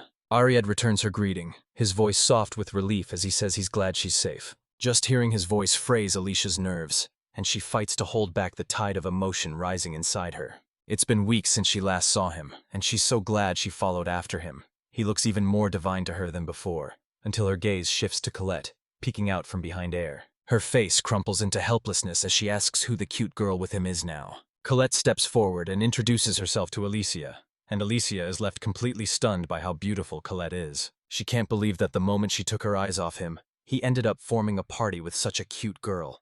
How could she have underestimated his charm like this? Alicia thinks of herself as Colette's complete opposite. Colette is cute, carefree, delicate, and she doesn't even know how to react. The very idea of being a third wheel makes her hesitate to look Colette in the eye. At the same time, Colette is stunned, utterly taken aback by Alethea's enchanting beauty. Alicia is so breathtaking that even Colette, a dragonfolk, stands mesmerized. She's not just beautiful, she gives off a powerful aura. Arie might say he once had a companion, but Colette never expected someone like Alicia. Craig asks Alicia about the rest of the party, and she said quietly that she'd left them. He tells himself it must be a coincidence the church sent her here, but she shyly admits she's been following him. Ever since she left, she'd been hoping to join him. He doesn't mind and turns to Colette, asking if she's okay with it. Colette starts spiraling, wondering if this is some kind of test. Traveling with a romantic rival would be awful, but if she comes off as small-minded, Ariak might dump her, and Alicia, meanwhile, is freaking out that Ariak is asking Colette about her joining. Could they already be dating? Just as Colette opens her mouth, Alicia crashes in to take the first move, announcing her skills and saying people call her the Great Syncness. She's a master of high-level healing, and can even bring people back with revival magic. She suddenly grabs Colette's hands, desperation flaring in her eyes, and says she'll be a divine asset to the party. Colette takes it all in and reacts with raw, honest feeling. Sparkling, you find Alicia amazing, especially since such rare skills are so uncommon in humans. Alicia, enchanted by Colette's purity. She realizes this is the power of pretty girls. Blushing from that desperate first move, she admits to herself she's lost about one. Meanwhile, Colette gets caught in her own thoughts, seeing Alicia as if she'd stepped out of a fairy tale. If she joins, her own value might be. Her chest tightens at the thought of Ariati abandoning her, and she desperately wants to prove her worth in something Alicia doesn't have. So she tells Alicia that she's the youngest daughter of the Dragon King. Not a healer, but a skilled fighter who can breathe fire. Alicia smiles, clearly touched, and says having someone like Colette in the party is definitely reassuring. Colette practically jumps with excitement and says she can't wait to go adventuring with Alicia as equals. Rolls let out a small sigh of relief, knowing they'll get to stay by Ariak's side at the party. Nick watches them in silence, relief quietly warming him. He already knew both girls were stubborn, but seeing them get along so well means he doesn't have to worry anymore. The Beastfolk's siblings tumbled in, faces alight with gratitude as they thanked Ariaki and Alicia for saving their lives and kept saying they wished they could do more to repay their saviors. The boy introduces himself as Hao, and his younger sister is Anne from the Dog-Eared tribe. Ariak humbly shrugs that he didn't do much, but they see him as their hero. When they had no hope, he stepped in and stood against Heinrich, even at great risk. So Ariak takes half of the things and dumps the other half on Alicia. He asks, worry in his voice, what they plan to do next. Can they really stay here and become adventurers? Heinrich is still a threat, but some kind people are secretly helping them. Alicia says Heinrich only got his title when his father died, which is why the church dragged its feet while he tormented the Beastfolk, but they won't be worrying about it anymore. She vows Heinrich will be made to answer for his deeds, and the church will be watching him from now on. The siblings let out a relieved sigh when they hear that. Even another person, so terrified of the so-called adventurer killer, finally felt they could live in peace. For now, things seem calm, but Ariak still can't shake the look Heinrich gave him as he walked away. He turns to the siblings and says, "There's something I need to talk to you about." When Heinrich is in his room, he slams his head against the table so hard that his forehead starts to bleed. Ariak seethes, furious that someone like him dared to look down on a noble. He only blocked a few stones to save some kids, and now everyone's acting like he's a hero, while Heinrich rants that the Beastfolk are a curse on the world and should be erased. He can't believe it. Even his own disciples sided with Ariak and sentenced him to excommunication. In its rage, she swears they'll all regret it. They'll pay with their lives. The room is a total wreck, utterly lost in chaos. Even in its crazed state, Heimer clutches at one last thread of pride. He mutters that though his standing is gone, he still has his sword, the very blade given to him by someone important. Then a guard knocks and steps into the room. Heimerick quickly wipes the blood from his forehead, says they'll deal with the adventurer killer. But first he must check if anyone suspicious has entered the Temple of Purgatory and instructs the guard to bring in the name. The guard, like clockwork, hands over the list the guild prepared. Heimerk skims through it, and in a heartbeat his face snaps into a horrible, creepy smile. He spots the Beastfolk siblings' names and can't stop grinning. He can't help but think luck is finally on his side. He tells the guard to gather the knights. They'll head to the temple in the morning. The next day, Heinrich and the knights reach their destination. From the top of the hill, Heinrich watches the scene below. One night he's told that no suspicious adventurers have been seen entering the temple. Then Heinrich catches sight of the beast's kin, mingling with the other adventurers. His face twists into another creepy grin, and he snaps an order for the knights to enter the temple at once. Inside the bellies of two beasts, folkmen are slipping through the temple's dark corridors. One of them pokes at the danger, the adventurer killer, and asks, worried, if it's really safe to be there, but the other waves it off, grinning that they'll be fine and the loot's worth a lot now. A friend tells them to stop worrying about some silly urban legend, but that's when it happens. The next victim of the so-called urban legend arrives. A hooded figure stabs one of the men in the back without warning. The second man freezes in shock. Trembling, they try to fight back, and in the struggle the killer's disguises fall away to reveal a face they both know. Their beloved lord, Heinrich. The man tried to run, but Heinrich cut him down from behind. Having seen Heinrich's face, he didn't stand a chance. Heinrich, grinning like a madman, openly admits he's the killer, muttering that even trash like beast folk can help sharpen his blade, and the more blood it tastes, the more beautiful its cuts become. He risks saying, "Now it's time for the main course, siblings." Meanwhile, the beast folks' siblings are also inside the temple. The place feels creepier than usual, so they decide to pause and rest for a little while. He steps forward, offering to scout a little way ahead, and leaves his sister behind. Hidden in the shadows, Heinrich grinned wickedly. This was the perfect chance. With the brother gone, he could take out the sister first. It's a secret plan to make the brother suffer by forcing him to watch his sister's lifeless body. He lunges forward, aiming to strike the girl from behind. It came from behind. How could it have appeared out of nowhere? He punches him hard in the face, snarling, "Don't you dare touch my sister!" Heimer crashes to the ground, stunned, eyes blazing as he demands to know. She snuck up on him. Then Colette stepped forward, ripped off her wig and revealed she had been the one posing as Hao. Aurillac and Alicia slipped in behind her, and Aurillac admitted the plan had gone even better than he'd expected, even though he'd been so worried. Triarch says he'd already figured out who the adventurer killer was. It was Heinrich's speech the other day. When he said the killer was hiding among the adventurers, that tipped him off. Anyone could have done it, so calling out adventurers like that feels really suspicious. It felt wrong to see someone like Heinrich doing the dirty work himself, as if he had a hidden agenda, and a whole year spent on a pointless search without sullying his name. Only made sense if that search was a cover, so he could keep killing in the shadows. Heinrich snaps that none of those connections prove anything. Then Alicia steps forward and uses her magic to revive the beast folk victims Hinrika, who had been killed. One of them jabs a finger at Heinrich, confirming, cold and certain, that he is the one who ended their lives. As he moves toward the sword lying nearby, it radiates an evil aura that grows stronger and stronger and is clearly meant to kill. The sheath had been quietly hiding that aura, masking what it truly was. Toppling a noble like Heinrich forced Ariaka to move with extreme caution. He hatched a plan that used the siblings as decoys. Alicia, now cold and expressionless, condemns Heinrich, listing his crimes: murder, civil rights abuse, and blackmail, with every word like a final blow. She says he's a disgrace to society and warns that once the truth comes out, he'll lose everything. Beaten, with a skull pressed against his face, he is handed over to the beast folk men, who are ready to take him back. But then he starts muttering to himself, and Ariak senses something is wrong. Heinrich suddenly shouts the exact same line Aaron Jaeger once did, that he'll kill every last one of them. Arya keels, telling everyone to get down, but it's too late. The sword shuddered, then shot upward in a violent whirl of wind that hurled Colette and the others backward, snapping back to Heinrich's hand and pulsing with a cold, evil power. Now standing tall, Heinrich rips his blade free and declares that he will show them the true power of the demonic sword. Himnik lifts his sword, shouting that they dared to wrong and wound him, so now they'll be cut down by his blade as he draws back to strike. But Eri senses something odd and yells that this isn't a sword, it's a monster. He's too late. The sword contorts and becomes a massive, grotesque creature. From behind Heinrich, tentacles suddenly lash out, piercing through the back of his head and bursting out the front. That the monster devours him whole. Colette, wide-eyed and trembling, blurts out, "What is this thing?" And Arik answers grimly that it's a monster called a mimic.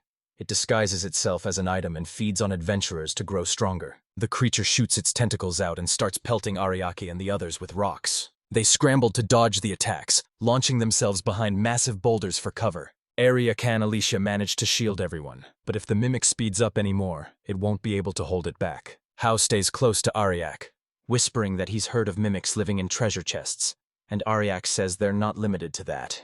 This one has evolved into its final form. Hell mimics, swollen from devouring countless souls, turn into triple S-class monsters, disaster level 4. The threat still hangs there, and the monster answers with a fresh, savage attack. A shockwave rips out, knocking everyone unconscious except Alicia and a few other powerful fighters. And Alicia watches its sluggish movements and realizes it hasn't fully absorbed Heinrich yet. Mary Egg yells at everyone except Alicia and Colette to evacuate immediately. They're lucky to be on the ground floor. He'll cover them, then link up with his party. Together, they'll finish the monster off. Frustrated, he muttered with a wry joke that all he could do was help people get out. Against a creature like that, he'd be useless. A hand lands on his shoulder, steady and warm, urging him on and saying that knowing what to do in a critical moment is the mark of a true adventure. He's better than he thinks. Then he hustles the others out in a rush while Ariak, Alicia, and Colette melt into the shadows. But their cover won't hold much longer. The monster has fully consumed Hindrik and is creeping closer. Here a voice echoes the exact words Heimerick once shouted as he killed Ariaki and everyone else. Arya and the others tense up, ready to snap into a tight formation. He cast enhancement spells on Colette, reminding her that these buffs would fade quickly but pack a fierce punch. They race back to Alicia, shouting for her to get her barriers ready. The spells end in 45 seconds, and Alicia replies she'll trigger them at 44 seconds, leaving 1 second to spare. Fired up and overconfident, Colette rushes in for a strike. At first, the monster's movements seemed predictable. She lands a hit, but almost instantly she has to fall back as the creature strikes back. Every time she hits it, a huge new mouth bursts open, and they quickly realize the monster only grows stronger when it's hurt. Yatels gather to keep baiting it like that. Hit, dodge, and repeat. She sticks to the plan, weaving around its counterattacks as it slowly shifts its gaze toward Ariak. It lashes out at him, but Alicia snaps her barrier up at the last second and blocks the hit. He yells at him, furious that he won't use his own skills on himself. Ariat admits he knew the monster would target him sooner or later, so he saved his magic. Alicia demands to know what he would have done if she hadn't protected him. Ariadne says calmly that with her there he never had any doubt.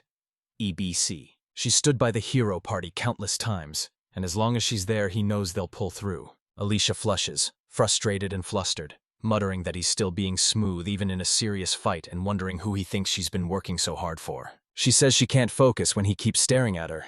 Meanwhile, Arya reaches out, completely missing the point, and awkwardly apologizes because she thinks she upset him.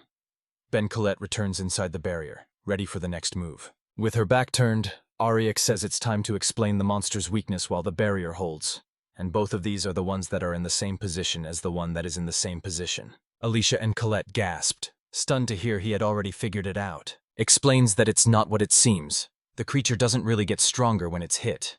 It only pretends to. The spot where Colette was struck actually reacted more slowly afterward. It wasn't a power-up. It was a trick. Mimics often fight using deception. Argues that, even so, its regeneration is nothing short of amazing. When it's damaged, a new mouth grows and it fully heals in 10 seconds. Ariake agrees, but he points out something strange. If it heals that fast, why bother clamping its mouth over the wound? Colette suggests maybe it's just trying to look stronger. Alicia thinks it through and suddenly gets it. Maybe if they hit the same spot twice, it won't have time to heal between strikes, and Ariadne grins, saying it's worth a try. After all, they've got nothing to lose with this plan. They hatched a desperate plan. To beat the mimic before it could recover, they had only one choice: a multi-strike. Their damage won't go up, but striking the same spot over and over will wear the monster down faster than it can heal. The barrier's about to snap and the plan's far from foolproof, but they're out of time.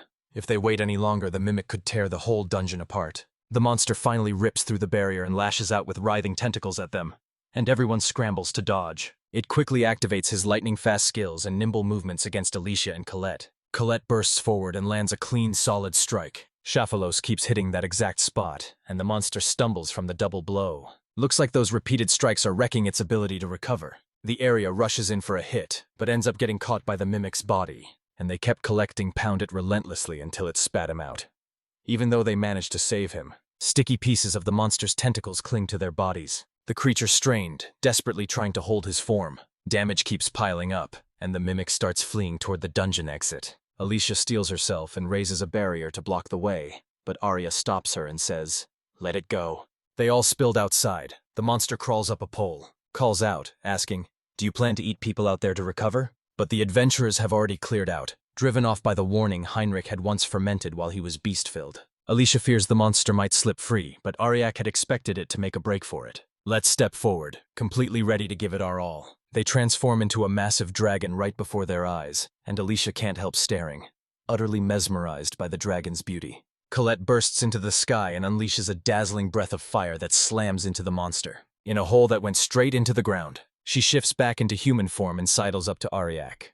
He asks if she even knows how to hold back, and she just grins, saying she couldn't help it. It felt too tempting to resist. Alicia watches with wide eyes and asks if that was her true form. Colette nods and grins, playfully asking if she's impressed. Alicia tells her she was so moved by how divine she looked, then mumbles that she probably needs to start working out now too. She lets out a shaky breath, relieved they beat the mimic together, but she's utterly drained after pouring out that much magic. They credit Ariak for the victory, but he waves it away, saying his skills only shine because his allies stood by him. If it weren't for those two, they'd never have made it. Elisha says the tension between beast folk and townspeople might still linger, but at least the adventurer killer has been taken care of. Airy Egg stays quiet, still turning the demonic sword over in his mind. He suspects Heinrich didn't act alone, and that someone might have been guiding him and watching him. Colette, though, refuses to worry about it right now and tells him to enjoy the moment. Back in Oldentown, they're greeted like heroes. Ariake is surrounded by grateful townspeople pressing gifts into his hands, but he quietly thanks them and only wishes for a peaceful life. Just as he's about to slip away from the crowd, some of the beast folk rush up to thank him for saving them, and Ariake hops down from the wall, telling them not to thank him. It was their own efforts that made a difference. At the bell of dawn, they press a gift into his hands, a lifeline. If he ever rings it in trouble, the whole tribe will come running to his aid. They call them Master and insist it's the collective will of their people to serve him. Create. Give them a soft pat on the head and tell them to stay safe. Then she finds him and says, "I've been looking for you." When he says they'll be leaving soon, "I know you're upset, but I have to slip out of the party for a bit. The church officials asked for me, and honestly it's half your fault. Now that you took down Heinrich, they want to thank me in person and hear my report." I can't read her, angry or not, but she admits she's grateful for what he did. Even the archbishop called him Lord Muhammad Ariak, praising him as a hero. They ask him to go with her so they can show their appreciation, but he refuses without hesitation. Alicia chuckles and says she always knew he'd never like being in the spotlight. For the first time, Ireg is genuinely touched by her radiant smile. He quiets his voice and says it's been a while since he's seen her this happy, but she doesn't catch what he said, and as she walks off, she turns back and tells him she already explained everything to colleague. He calls out her name, pleading with her to stay safe. She doesn't respond, but as she walks away, tears slip down her cheeks. Right then, a graceful woman with she steps closer and whispers, "We've finally met." She steps forward and calls herself Fenner, a delicious attendant. She understands why Alicia didn't bring her up and why Warren's airy ache makes him so cautious. But the true mastermind behind it all is still out there. Before Arya can ask her anything more, she leans in and kisses him on the cheek, whispering that they'll meet again. Then she vanishes. Mary stands there, stunned that she'd caught him off guard, and he realizes with a jolt that he still has a lot to learn. Arya and Colette sit in a cramped carriage. Colette laughs that they had to slip out of town like thieves and asks where they're headed next. And Arya says they're bound for the marine sea of Belta. From there they'll have to cross the sea to reach Alti. Ever since Fenver spoke to him, he's been sinking into thought, his suspicions growing stronger. Someone has been manipulating Heinrich from the shadows, and even now he can't uncover who. All he has is a lingering sense that something sinister is at work. He traces it all back to the withering of the elven forests, as devils grow in Medicine Town. That split second when he saved Kaliat. Each time the disaster's size didn't match the cause they blamed, and none of it ever sat right with him. He feels it more than ever. Someone is trying to spread darkness, and he doesn't like where it's happening. As they travel down the road, Ariak and his group catch sight of royal knights staining ahead. They stop dead as the tiny mites step forward, bearing a royal decree from the kingdom of Grandheim. It says the great sage Ariak must face the hero Haruno Evivia, and it's set to unfold in Belta, just 1 month from now. Raises an eyebrow, wondering why they want Arya involved. He tells her kingdoms usually stage duels like this to parade their hero's strength, but he can't shake the feeling there's more lurking behind it. She urges him to ignore the summons and not let the mags boss him around. She glares into the night, daring its bold question. What real power do kings even have? Ariake, calm and almost fatherly, stays composed and says he's fine with it. This lets you see just how much the hero's party has grown since he left. Sure, I'd have made plenty of mistakes, but that's all part of the growth process. He calls that parental love. Then he tells the knights to bring word to the king. He accepts the duel. Elsewhere, Vivia spreads urgent word of the imperial duel called by the Chancellor of Grandheim. The Chancellor expected resistance, but Vivia laughed, jittery. He'd feared this special treatment would just saddle him with annoying tasks, so instead he felt a surprising relief. Brimming with arrogance, he sneers at Ariak as a shrimp, claiming he's not even worth the effort. The rest of the party watching as Deli lets his whole gang of foot massagers chime in. telling Vivi she shouldn't waste her time on an idiot like Ariak. She boasts she could knock him out with one hit, and a guy doing push-ups nearby in the Mox area agrees. It's just a lack of muscle. Sarah Ara chomps on stacks and says she'd love to teach Ariak a lesson. Yet Lorelei is the only one who looks genuinely worried. Her heart leapt when she heard Ariak had gathered every adventurer into the medical ward and rescued them from the Devil's Grove. If they're going to go up against him, they'd better be ready. Vivius Gossa snaps at her for believing rumors, insisting the knights were the ones who handled the Devil's Grove. He turns to the Chancellor for backup, but the Chancellor answers that the kingdom has already said publicly the mites were to blame. The video's eyes twitch at the word publicly, but the Chancellor falls silent, hiding behind his title. Pereira laughs it off, tossing the whole thing aside with a scoff and insisting Ariak only ever supported others, and any victories were likely the work of stronger adventurers. Warlight Press is at it again, whispering that if the rumors are true, Ariak played a far bigger role. Vivius suddenly snaps, yelling at her to stop arguing with him and insisting that rumors always blow everything out of proportion. A hush falls over the room as Lorelei finally speaks. She's leaving the party, and Basta, standing quietly beside her, agrees to go with her.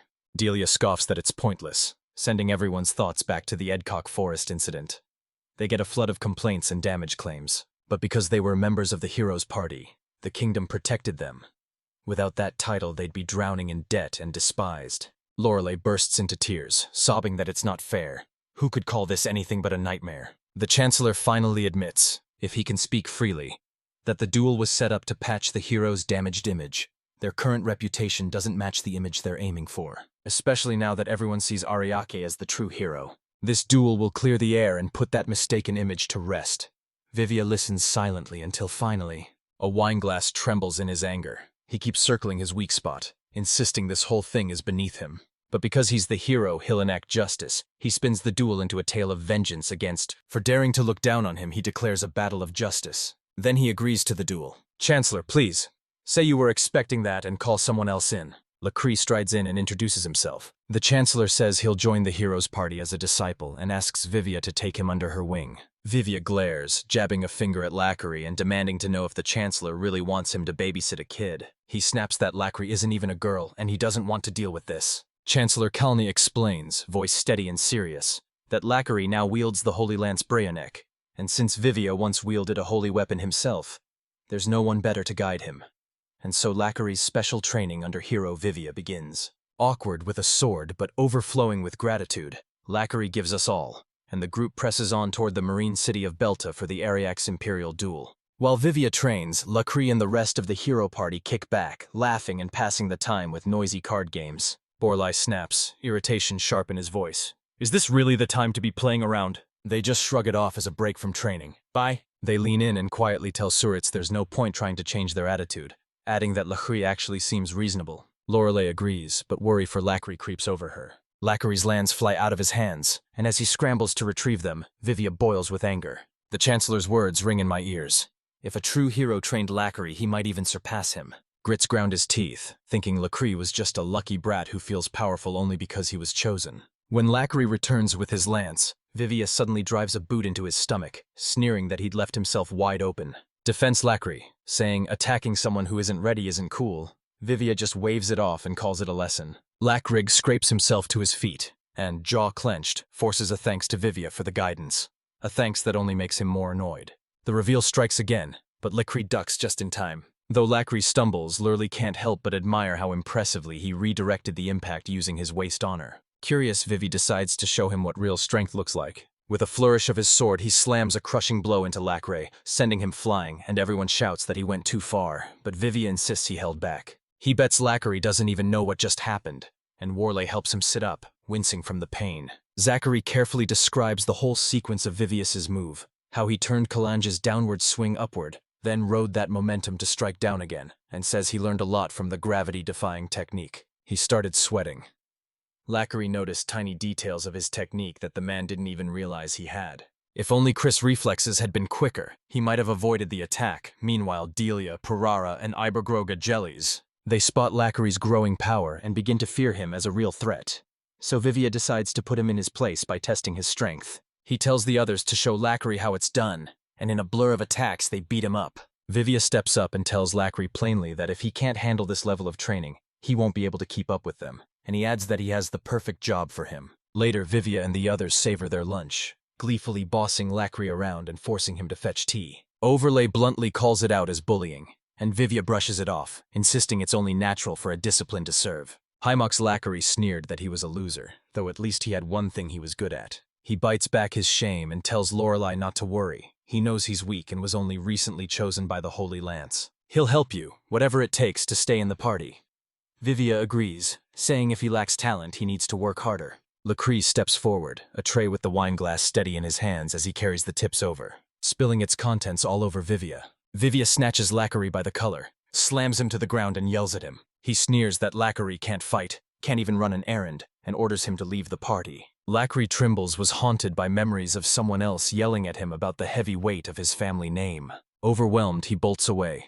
Vivia scoffs, sneering that anyone who runs at this stage doesn't deserve to be his disciple. He flees into the forest, crying, blaming himself and convinced he's talentless and a disappointment. He let go of his friends, his old life, and even the man he used to be, all to walk this path. Eyes fixed on the Holy Lands, desperate to know why it chose him. That's when a group of bandits spots him, miss his expensive-looking lands, and tell him to hand it over. He staggers back and tumbles down the hill as the bandits shout for backup. Adam the Hill of Lacry Lands drinks the potion Pasta gave him. One sip, and he's healed quickly and safely. He figures about 5 to 10 enemies are coming. Clutching the lance to his chest, he makes up his mind. He has to escape. If he speaks, he'll be captured. He's racing to find a village while the potion still helps him recover.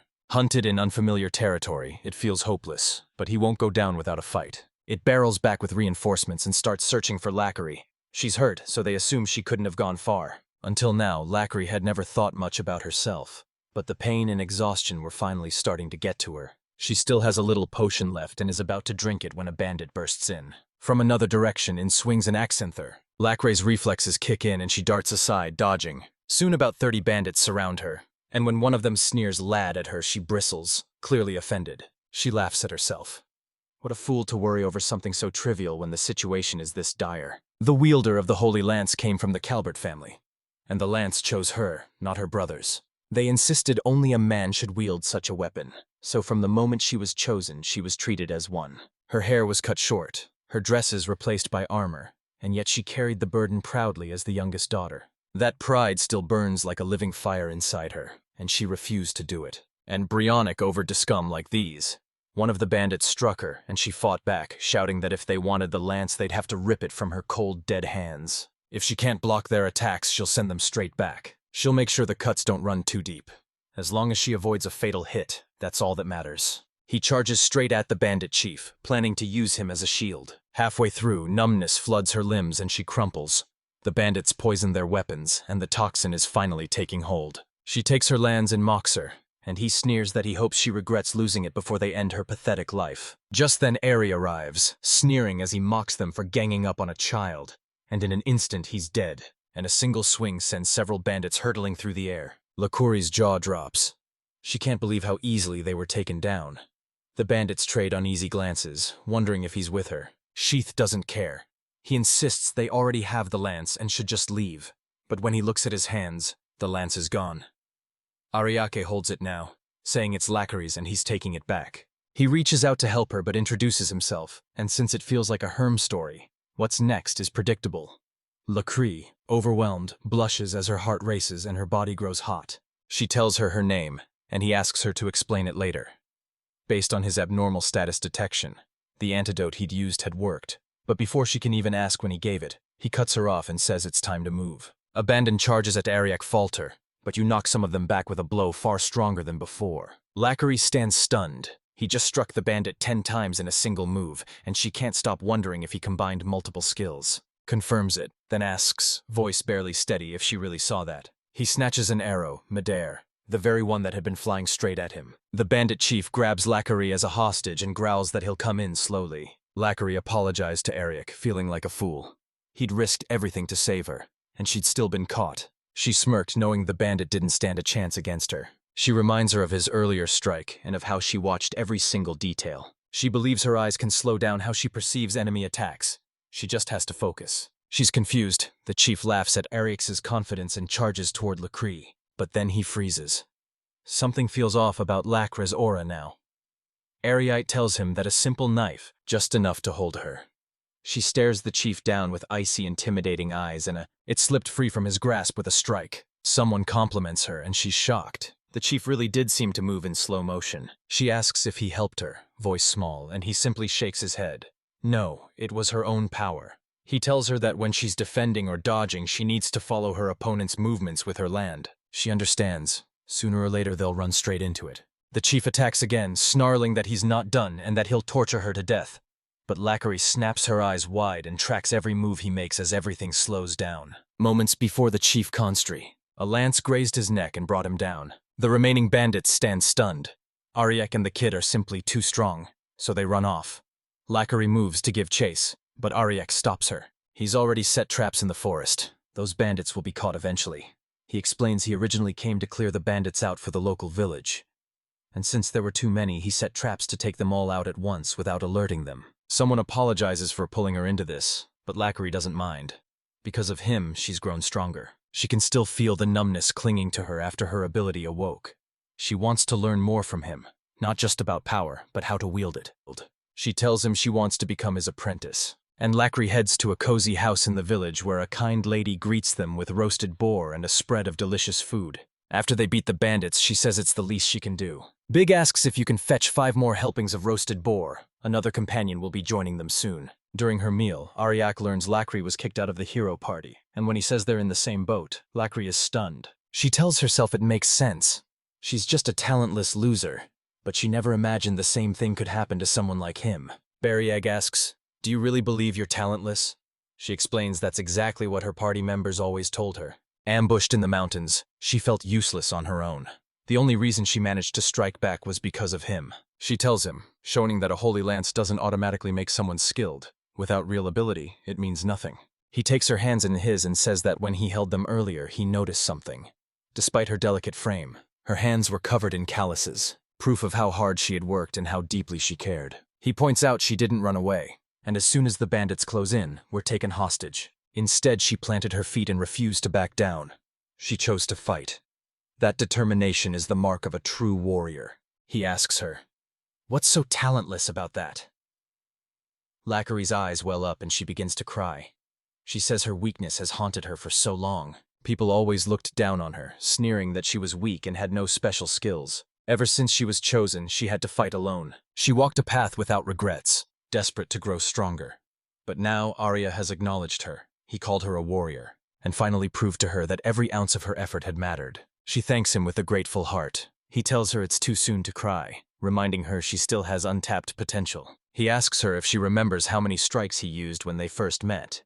She says she doesn't, explaining she has an above-average eye for motion. Even then, she couldn't react to Vivius's strikes. She still recalls exactly how Vivius used the recoil of one move to power the next. Ariake recognized it instantly. The Rondemir waltz technique, a tangled, baffling skill most people can't grasp, yet she understood it after seeing it once. Suddenly, Colette bursts in with dramatic flair, all lovey-dovey as she apologizes for being gone so long. Then she notices Lackery and asks, who is she? She introduces herself and with a trembling voice, explains that Ariake saved her. Let's be stunned that Ariac managed to help someone in such a short time. She watches how Lackery looks at him, then quickly introduces herself to Chessa and begins to boast that she's the youngest daughter of the Dragon Clover. The lady brings out the roasted beef. Colette forgets everything else and devours it. After their meal, they spill out into a wide open space, hearts racing as they get ready to test Lackery's abilities. Lackery can barely contain her excitement as she prepares to show her very first basic maneuver with the lance. But Drake leans forward and asks her to show him Vivia's round of that simple waltz instead.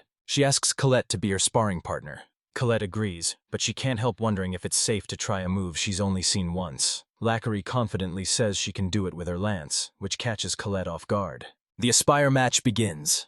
Lackery copies the Rondemir world's powerful strikes, and Colette blocks each one. After a few exchanges, Lackery grows tired and admits she can't match the hero's speed or strength, while Ariate praises her progress.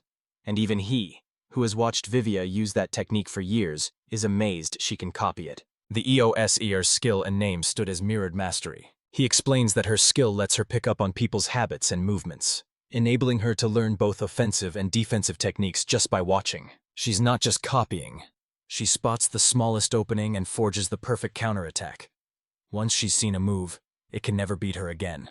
Lackery realizes her body had been reacting on instinct all along, but she still can't turn the skill into an offensive move. Ariak tells her that to truly master a mirrored mastery, she must blend it into her attacks. Her body already dodges on instinct, so turning that reflex into an attack won't be hard. It just needs training. Diving deep, Lackery thanks him. After the hero party abandoned her, she felt lost, but now she can see a way forward. Ariake helped her realize she can grow stronger, and she vows to work even harder. Out of nowhere, Ariak offers her a place in his party. With the holy weapon at her side, she'd be a strong addition. Besides, a friendly rivalry would push her to grow, and he could give her more guidance. Lackery lights up and asks if he's really going to let her become his disciple. 3 start sweating as lacy stares bore into him, their eyes sparkling. He reaches out, admitting he's supposed to be retired, but if this is truly what she wants, he'll accept her as his disciple. She clasps his hand, thanks him, and calls him Master Ariak. Now that she's a disciple, it's time for her training to begin. First, she must master Miro mastery. Her growth in the mountains was incredible, and there's no better training than real combat. That invite her to stand by his side in the upcoming Imperial Duel. Lackery asks Ariake if the Imperial Duel is just him versus the hero, and Ariake, with a wry grin, says he's fine with her joining too. The whole point is to flaunt the hero party's strength, a bit of damage control now that Bibia lost his holy sword. Now they're trying to paint Ariak as the villain. He got kicked out of the party, and with Lackery kicked out too, it shouldn't be a problem. Lackery's fired up, vowing to give it her all just to drag him down, and Ariake, smiling at her energy, reminds her he's only here to decide the training regimen and offer support. He'd already told her that training with the real deal was better, and she needed a fighting style that actually suited her. That's why her opponent will be Cole, a martial arts expert. Let and Lackery dive into training, and when Lackery grows exhausted, Arya calls for a break. Lackery apologizes for not getting a chance to counter. Colette warns her she won't win if she only stays on the defense, but Ariak cuts in, voice hard. She's missing the point. He wants Lackery to master the perfect art of defense. Both girls look utterly confused, so Ariake. Lackery doesn't need brute strength to win. Her mirror mastery will make up for it. The moment she sees an attack, she never gets hit by it again, and then she can counter, turning the opponent's strength into her own advantage. Even her holy lance and strong will make a counter-oriented style fit her best. If she can't defend fast enough, her skill won't trigger and her power will be useless, so she has to learn to dodge the gang's hits completely. Khalid now understands and not. Teriek leans in and tells her to throw unpredictable attacks, making them harder little by little. Colette perks up, joking that if Lackery can block every one of her serious punches, she'll pass. Once she understands what he's asking, her face flashes with surprise. It's not going to be easy, and Eric walks over to Lacoria and tells her he believes in her. Lackery flushes, eyes downcast, and promises to do your best. They try again, and after a while both are completely worn out. Ariake tells them that's enough for today. She stands up, admits she still doesn't understand Colette's last move, and pleadingly calls her big sister, begging her to explain. She lights up, thrilled that someone finally sees her as grown. Most people treat her like a child even though she's older than most humans. She tells Lackery not to worry. Her big sis will teach her everything. Ariake watches, relieved they're getting along, and you can feel the party's morale and camera entry growing stronger. If it keeps us on our toes, Lackery will get better fast, especially once she learns Colette's martial arts, and Colette ends up trying to explain the move with odd, almost poetic phrases. Lackery looks utterly lost and turns to Ariak, pleading for a translation, only to find he's just as baffled. Colette tries once more, but it's no use. Arya sighed, admitting he didn't understand martial arts either, and wishing someone who could was here. Just then, a wolf appears with Lycia on its back, and she shouts to Ariak that she'll trace the cut back to him. Ariak's breath catches as she recognizes the wolf's voice, and realizes it's Fennel in her beast form. Alicia bristles, annoyed as she says she told Fenmer not to meet Ariak yet, while Colette beams at them and cheerfully asks if Alicia finally made Fenmer her familiar. Colette then tells Arya, excited, that the Cup of Lackery just joined and now has more members. Alicia is shaken. Her gut had been screaming at her through the whole journey, and now she finally knows why. She stares at Lackery, surprise flashing across her face at how she looks. Lackery fidgets nervously, introducing herself as Ariake's disciple and, voice trembling, asks if she's the great Sync to Cilicia. Alicia assumes Lackery is a boy and can't help being impressed. He's not flashy, but there's a quiet elegance and charm to him. A proper pretty boy. Lackery's eyes light up as she meets her idol, and Alicia melts into a warm, instant charm in return. She admits her radar was off this time. Femura then shifts into her human form, greets everyone with a warm smile, and thanks her delicious friends for looking after her. Let and Lacry can't help staring, completely blown away by Mommy Fender's beauty. Arig snaps, urging them to focus on the training. Let starts using her confusing explanations again, and Alicia jumps in. She actually seems to get it, saying Colette is describing her movements to help Lacry develop a countertune. Ariake's jaw dropped. Even during the fight with the Mimic, Alicia's martial arts were already close to Colosseum level. Alicia urges Colette to tailor her techniques to the Lacry's abilities. Humans are physically limited. And the Aragan Lacrier are stunned that Alicia could understand Colette's gibberish. Delicious starts demonstrating moves, babbling even more nonsense words, and somehow she and Colette gave each other perfect. Meanwhile, Ariek and Lacry wander on, more lost than they've ever been. Arieg asks Colette to explain it in a way that actually makes sense, but she struggles and can't put it into words. Lacry struggles to learn how to use her opponent's strength against them, and when she still can't grasp it, Fenrir steps in. She tells them not to move first, explaining they must sense the opponent's presence, feel their energy, and listen to their breathing. Once they can read those movements, they just have to move with them. Fender leans in and asks Colette if that's what she meant. She gives a firm yes, and finally it clicks for Lacry. Fema says good footwork is everything, if you want those counterattacks to be effective, area. He thanks her for the help, and she shrugs it off with a grin, saying she was just passing the time. Seeing Lacry holding the Holy Lands hit her with old memories, so she steps up to Ariak and tells him not to worry. She's doing it because he's her master. Alicia pulls her back, saying she was getting too close, and, flustered, she warns she won't forgive Fenrir if anything happens to Ariak. He's a friend's child after all. He asks Ariaki how many women are around him, then tells her there are 2 more besides their current group. While everyone else chatters, Ariak watches from a distance, quietly glad that Lacry's training is going so smoothly. Alicia's doing the translating and Fenrir sits in the description. Lacry will grow fast, racing up before you can blink. Just then, Alicia calls out to him. He pointed out that Lacry has been staring at him the whole time. Butters says the word pretend, and Alicia snaps that she doesn't care whether he's pretending or not. He should at least look like he's paying attention. It catches what she means and, with a teasing nudge, asks if maybe she should put on a little show. Colette and Lacry step out together, pulling off some seriously slick moves. In just 2 weeks, Lacry has improved so much. She's blocking Colette's strikes far better than before, and can now read every one of Colette's attacks clearly. Tariq's got a new plan. He's raising the stakes by adding Alicia to the match, so now Lacry has to take on both Colette and Alicia. Alicia suddenly bursts in with a surprise strike. Lacry barely twists aside, but it's not fast enough. Something's off. Her hands feel wrong, and Brianek won't move the way she wants. She should tell her she's put a barrier around her. She's even added weight to Brianek to make it proper training. That means Lacry now has to move faster and watch even more carefully, struggling to keep up with Alicia's long-reach strikes and the now heavier Braunak. While Lacry is focused on Alicia, Colette sneaks up behind her and whispers, "Don't forget me." It's overwhelming. Being 2 against 1 is brutal. Alicia keeps smiling like a saintess and says, "Lacry's doing fine."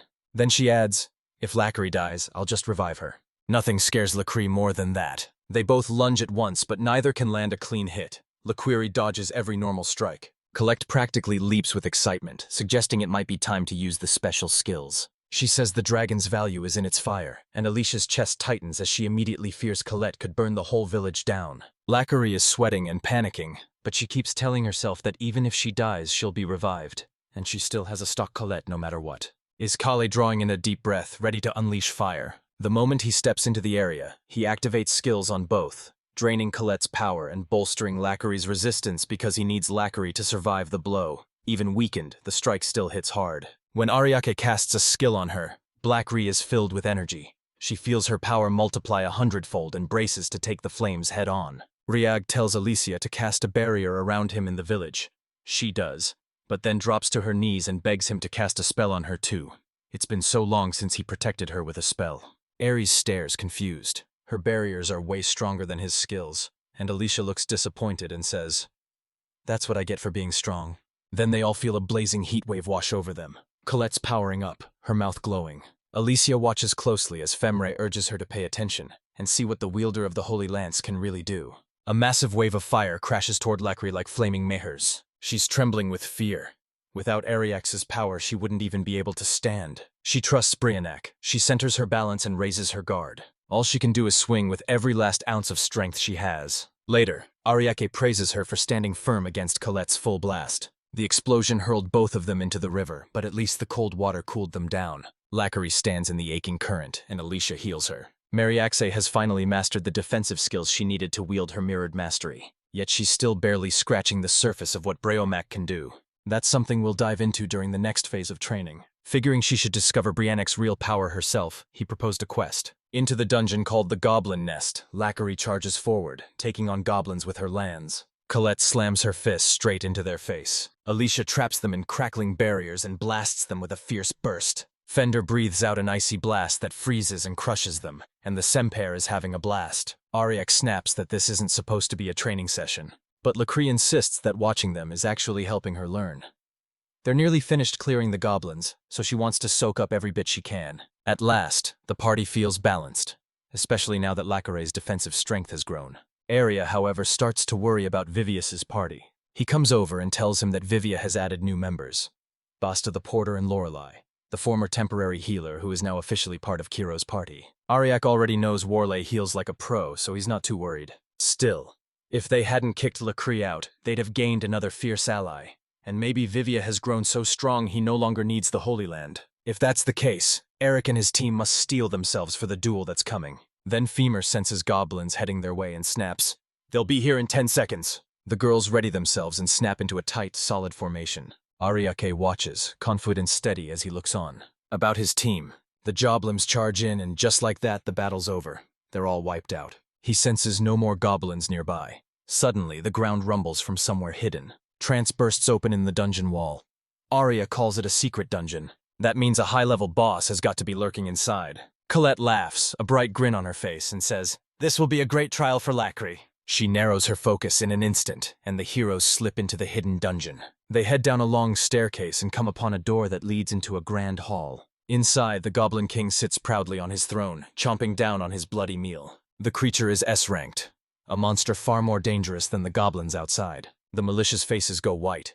If the king orders his minions, you could wipe out an entire nation. The meat before him is a mangled mess. There's no way to tell if it's livestock or human. The Goblin King glares at Ariak, who whispers an apology for interrupting his meal, but then they come forward to drag him away. The king springs to his feet and swings at Ariak, who dodges and leaps into the air. Despite his massive size, the king's swing was razor precise. There's no doubt now this monster is S-rank. The king grills, charging after Ariak with his axe swinging. He misses, and his strike cleaves a pillar clean in half. Rick feels for the first time how monstrously powerful it is.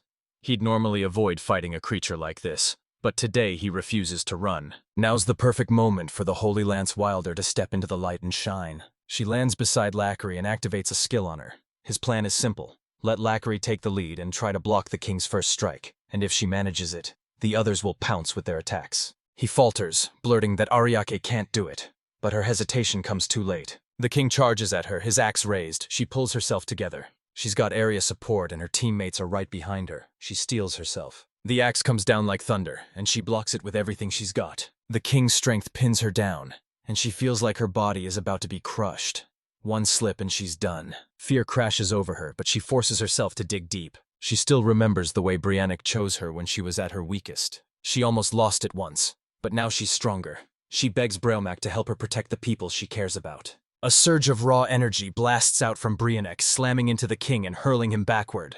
A sharp shout cuts through. "Fenrir, Colette, move in!" They leap in and send the king crashing to the ground. Alicia finishes it off, locking him fast in place with her barrier. Lachery thanks the girls, saying they're incredible, but Fenrir credits her. She was the one who opened the path for them. Ariak trusted her so completely that he sent her in without casting a single real spell. Alicia adds that the area only pretended to cast a skill. Chris fires a blunt shotgun-like "Why?" and Ariake answers she never met it. She already had the strength to block the king's attack. It wasn't that her power was weak, it was that her heart hadn't caught up yet. She just didn't believe in herself. But she took that final step all by herself. Lachery admits that something felt different when she blocked that strike. Everything felt light, like she was absorbing the blow instead of just deflecting it. The theory says it's Brionek's trutability, a kind of dimensional interference. She remembers her father once mentioned it. Riona can tweak dimensions and lessen outside force. She asks, voice trembling, if that means she can send the impact into another dimension. Before Arya can answer, the Goblin King stirs again and the barrier cracks. It came, ripped free, and charged at them. He shouts commands. "Alicia, freeze his movements with your barriers." Femra throws up a distraction while Colette powers up. Lachery plants himself on the front line, standing firm to handle the defense. The king swings again, and this time Lackery blocks it with even greater ease. Her strength snaps awake. Alicia locks him down behind layer upon layer of barriers and a cold, gnawing lack of... He notices his swings are suddenly easier to read. With less room to move, he's become more predictable. Femra slams a powerful kick into the monster, grabbing his attention. Ariak then unleashes a flurry of skills on Colette. She can feel the boost. Each step is heavy with power. She leaps in and starts pounding the king with her move. In 3 devastating steps, the Goblin King crashes to the ground. She wonders out loud how strong the king was supposed to be. Compared to her and Ariak, he just feels disappointingly weak. He beams at her performance and confirms he saw her technique in action. Colette spins around and Reggae asks, voice shaking, if she made him proud. But the king springs back into action. He's about to strike her from behind when and Lackery barrels in and blocks it. She demands they leave Defensor, but that angle's a tricky one. Suddenly she finds herself in a realm that glows all around her. She feels totally in tune with Brianek. Energy surges through her. She lifts Brianek into the air, soars above the cane, and delivers a final, elegant slicing move called A Wicked Dragon erupts in a blinding flash as the king collapses. At Lackery's stairs, I stood frozen in disbelief. The others cheered for her. That move was incredible, and Lackery gives the credit to Brianek. Jack tells her it was her own strength. Only the strong can unlock the power of a holy weapon. They chose her because she was worthy. Lackery breaks down crying, saying she could never have done it without them. She strips off her robe, the meal set before Ariak, and so she'll dedicate her life, and every inch of her land to him. The other girls' faces flushed as they squirmed with embarrassment. Then Alicia steps upright as Lake Reese's hair ribbon snaps. Her hair tumbles down and Alicia's eyes go wide. She stares at Lackery's chest, heart pounding, wondering if Lackery has finally become a girl, while Alicia trembles with anger as it sinks in that Lackery is a girl. No one saw it coming. Femra, though, always had a gut feeling. Maybe it was her animal instincts. Alicia feels like she's been stabbed in the gut. She looks away fast, fighting to stay calm and scolding herself for assuming the new disciple would be a boy, because that kind of assumption could get her into trouble. What eats at her most is how gracefully sincere Lackery is and the fact that she's Ariak's direct apprentice. That alone makes her a real threat in the whole love triangle. She can't stop replaying Lackery's words, offering her life and lands to Ariak, and the meaning behind it all feels wrong to her. She looks at Ariak to see how he's taking it, and his reply is blunt and simple. He tells Lackeria to devote her lands, saying it's good to have someone strong in the group. Alicia is stunned by how clueless he is. She wonders if they even heard the same thing. She glances at Colette, and it's painfully clear the news hit her hard. Colette sits there, heart sinking, unable to accept that Lacrea is a girl and that she suddenly has another rival, while Ariake just stands and watches the girls whirl into chaos. Lackery spoke up, insisting she hadn't been hiding anything. But now that everyone's found out she's a girl, a whole new tangle of feelings and fragile trust is forming around their master, and that could be a real problem. Shenkalit, not both feeling the same about the love drama, find themselves strangely united. She apologizes, saying that even though she's a girl, she never meant to meet anyone, and it doesn't change her desire to fight beside them and pay back what she owes. She tells them she wants to protect them and hopes they'll let her stay with the party. The words hit hard. Both girls feel a little guilty. Then it's gone. No need to worry. Colette, who'd never imagined she'd kick her out, is ashamed. As a dragon who should be proud, she knows she was petty, and Alicia feels the same way. You watch it all unfold, wondering if the two of them are just scared some younger girls will steal their man. She finds it pathetic, and Delicious snaps at her to be quiet. She reaches out and grasps Lackery's hand, declaring that from now on they are sisters. Their mission is to protect their master together. The 3 grills stand shoulder to shoulder, united by a single purpose. Ariak's face twists in confusion as he wonders what the girls are up to, and Alicia steps forward, saying she needs to talk to them. Ariakis leans forward, curiosity burning in his eyes, but she tells him it doesn't concern him. She tells the others that they all have something on their minds, and suggests they get a big room for a girls' night so they can talk things out properly. Fema asks, hopeful, "Is this going to be a slumber party?" Colette lights up, saying she's never been to one of those before. Fema is already planning the snacks and drinks and a night of solid girl talking. Led agrees and tells the master they'll go pick up some supplies, while Alicia's sighs can't help wondering if this is really what they're doing. Fenmer hauls her back, furious, and insisting it's her fault for letting her loose in the first place, and Alicia snaps, "Quit blaming me!" Later, with snack laid out evenly between them, they curl up and settle in for the girls' night. Alicia says they'll keep following Ariak, but for now they need to talk, right here at the party. Colette tries to kick it off with her signature dragon breath, but everyone quickly shuts her down. No one wants to get hit with that stain. She settles into her new dress and beams, saying it's so exciting that they made her something so pretty. Alicia and Colette beam at her like older sisters, duetting as they dote on their baby sibling, but they both agree the people nearby mustn't be allowed to see her dress like that. Femma's already fed up with the warm-up and itching to dive into the real stuff, so Alicia steps in to help and asks Lacri how she feels about the area. Lacri looks away, her voice small as she confesses she respects him a lot. And she asks, "What about Alicia?" Alicia turns bright red and says they've known each other since they were kids. Colette is the only one who says it straight. She tells him she loves him, and the other girls admire how fearless she is about her feelings. Fender fixes his eyes on Alicia and blurts out how different that is from someone else in the room. Alicia collapses in tears and at last admits she loves him too. Lacri grins and says, "I already knew."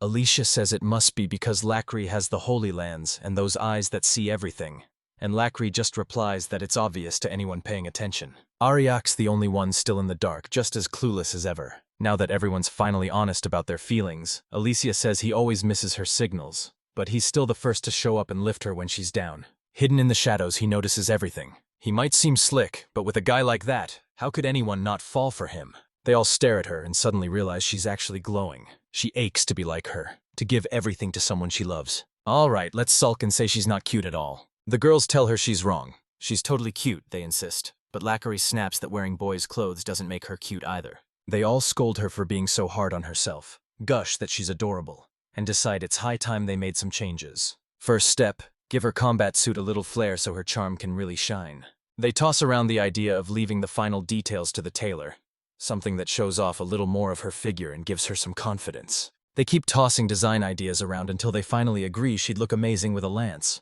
Lacri still looks unconvinced. Meanwhile, in a dark castle, a deep voice booms through the halls.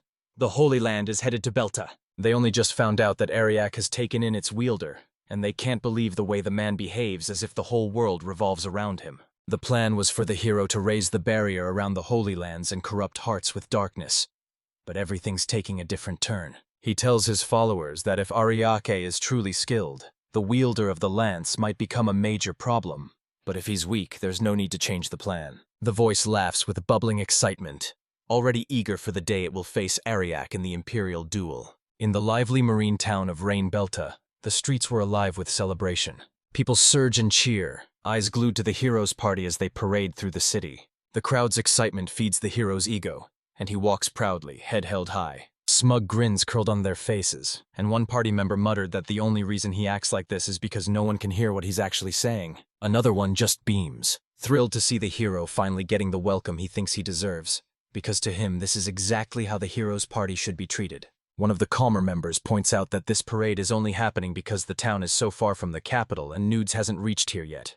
But they still can't believe the city is throwing a celebration in their honor. The hero shrugs off at the small stuff. Being called a hero is enough to make him beam.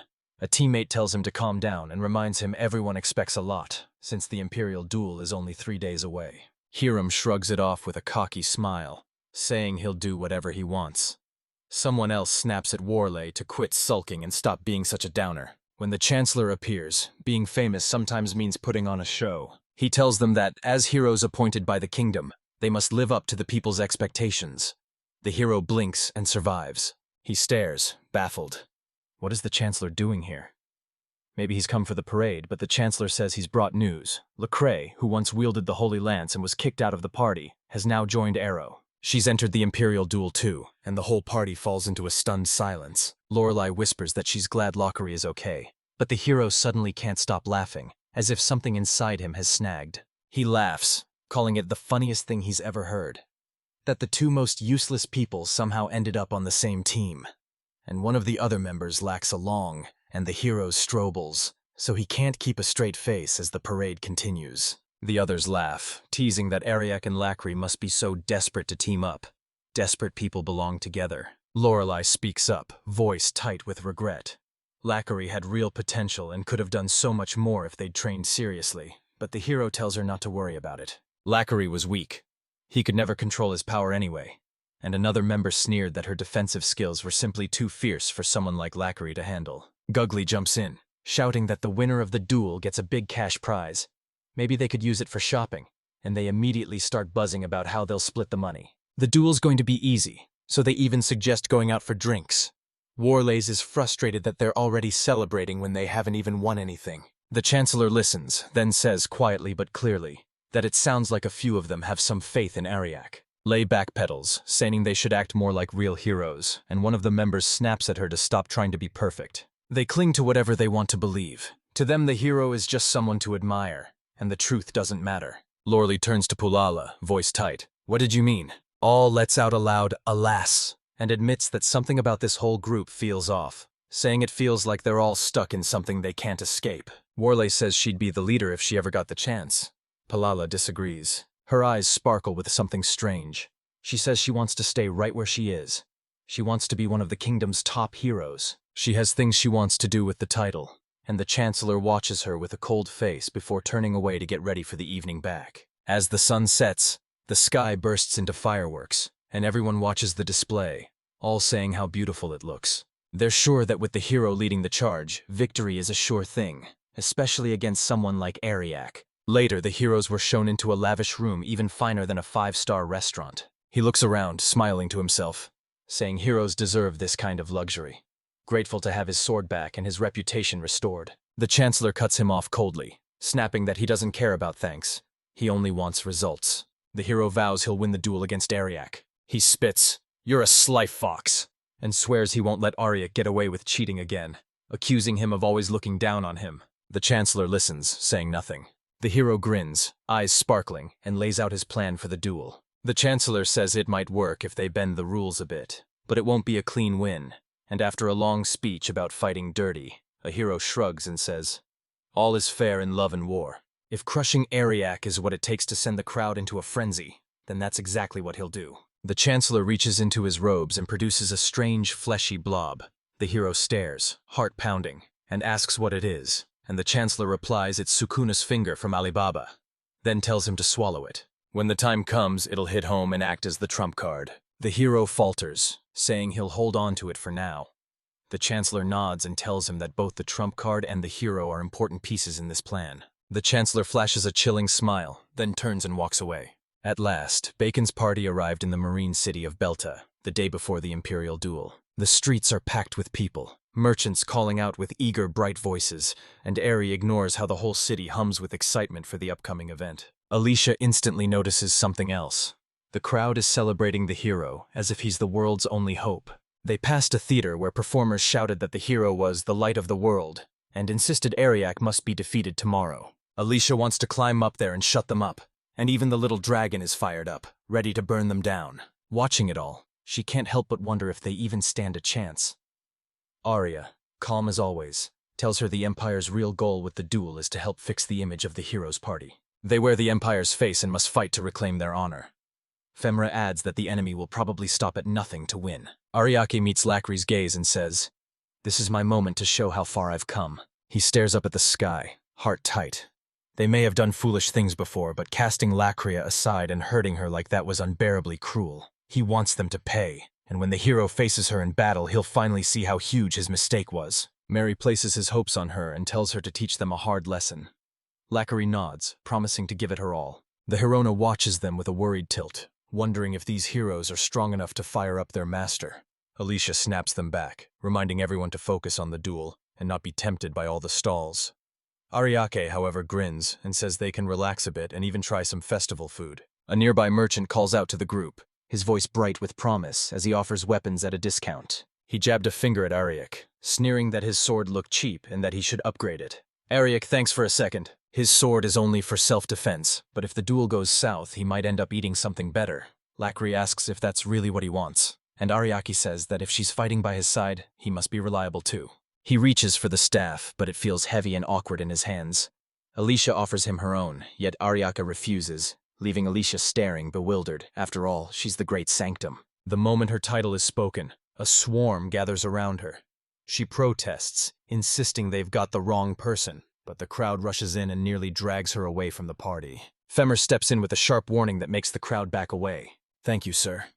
Fennemer reminds them that being identified here would cause trouble. Ariake nods in agreement and says, "It's time to move on." On the day of the imperial duel, the Chancellor tells the king that everything is ready. Grandheim steps in to a round of applause and asks, bewildered, why there are so many participants. The Chancellor announces the format. It'll be a 2 versus 2 match. Each side will choose one other party member to join them. The fighters will be split into frontline and backline roles, a strategic twist that makes the duels far more exciting. He locks eyes with the king and promises the king he won't be disappointed. The Kuros party steps into the arena and is met by clashing cheers that roar from every side. Ariake steps in, and a cold silence drops over everyone. The little dragon looks around, wide-eyed at how huge the crowd is. Alicia presses her hand to her face, knowing that if anyone recognizes her, it could spell trouble for Ariake. The hero walks by with a smug grin and tells Ariake to run while he still can. Ariake calmly wonders why he should. He has every reason to stand his ground and make the hero regret how he treated Lucri. The hero refuses to take responsibility, sneering that Ariake is nothing but a worthless bug that should be squashed. He draws his sword and snatches the crown, exploding with excitement that feeds his ego. He laughs and says that's what real admiration looks like, then asks Arya if she can say the same. Zachary looks around, uneasy as the crowd's thunderous cheers and the hero's party's jeers wash over her, and doubt starts creeping into her mind. Ari ignores it and tells her, "We've got this. They're not alone." A small corner of this crowd bursts into cheers for them. These are bees folk from Madison who came all the way here to cheer them on. Some of them even wagered every last cent of their life savings on the Ariax party, and Alicia is stunned to see them here. Nero shrugs it off, insisting his countless fans make Ariak's little group meaningless. Ariak fires back that it's not about how many but who, and that line hits a raw nerve. The hero snaps, cutting him off with a fierce "shut up." The roles are announced. The hero storms to the front with Lorelei covering him from the rear, while on Ariak's side Lackery steps up and Ariak stays back. The hero taunts them, calling them losers and accusing them of trying to fool him with some fake strategy. Black Reale turns, her back showing off a striking new outfit, as she vows she'll make them regret everything. And the hero stares in shock, only now realizing she's a girl. He says that if he'd known he'd have been nicer, then smirks at Team Ariak and tells them that if they're looking for a new master he could give them a good day. The girls seethed with fury and shut him down on the spot. The match is about to begin, and the hero promises they'll get a beautiful fight. The bell rings, and he wastes no time. He launches himself into the air and hurtles straight at Ariak with his finishing move. Aurora Burst floods the field with light, and Bud Light magic shimmers around Ariak as he steels himself with his damage reduction skill, Iron Wall, to defend himself. The hero smirks, convinced Area X's defenses can handle his power. But Ariate meets the blow dead on, stopping it cold and calling the hero full. He surges with power, boosting his stats so his critical hit rate climbs and his physical attacks strike with greater force. He slams his staff into the hero's gut, sending him crashing into the wall. The crowd goes dead silent as the hero chokes and coughs from the blow. Jake shakes his head, stunned that the hero didn't even bother to take a proper defensive stance. The hero's party is stunned, jaws dropping. They can't believe Aurora Burst got countered. Electric laughs, saying the move was full of holes, so many that even she could have dodged it, and Team Ariak starts to get pumped. Alicia says Aurora Burst is faster than the randomizer vaults. If she can keep up with it, she'll be fine in this match. The crowd goes quiet, the cheers dying away as people start to question everything. Close-up shots of the hero, whispers that he must be holding back. There's no way that weak move was his best shot. The hero pushes himself to his feet, trying hard to play it cool. Ari 8 warns Lackery that things are about to get harder. Yells burst out, demanding he fight Lackery and shouting for Ariak to back off. But Ariak replies calmly that he only attacked to defend himself. The hero rushes up to the referee, angrily accusing Ariake of cheating. To everyone's surprise, the referee nods and names Ariake Shichir. Lackery steps forward and tells her master, "I'll take it from here. She won't let them drag his name through the mud.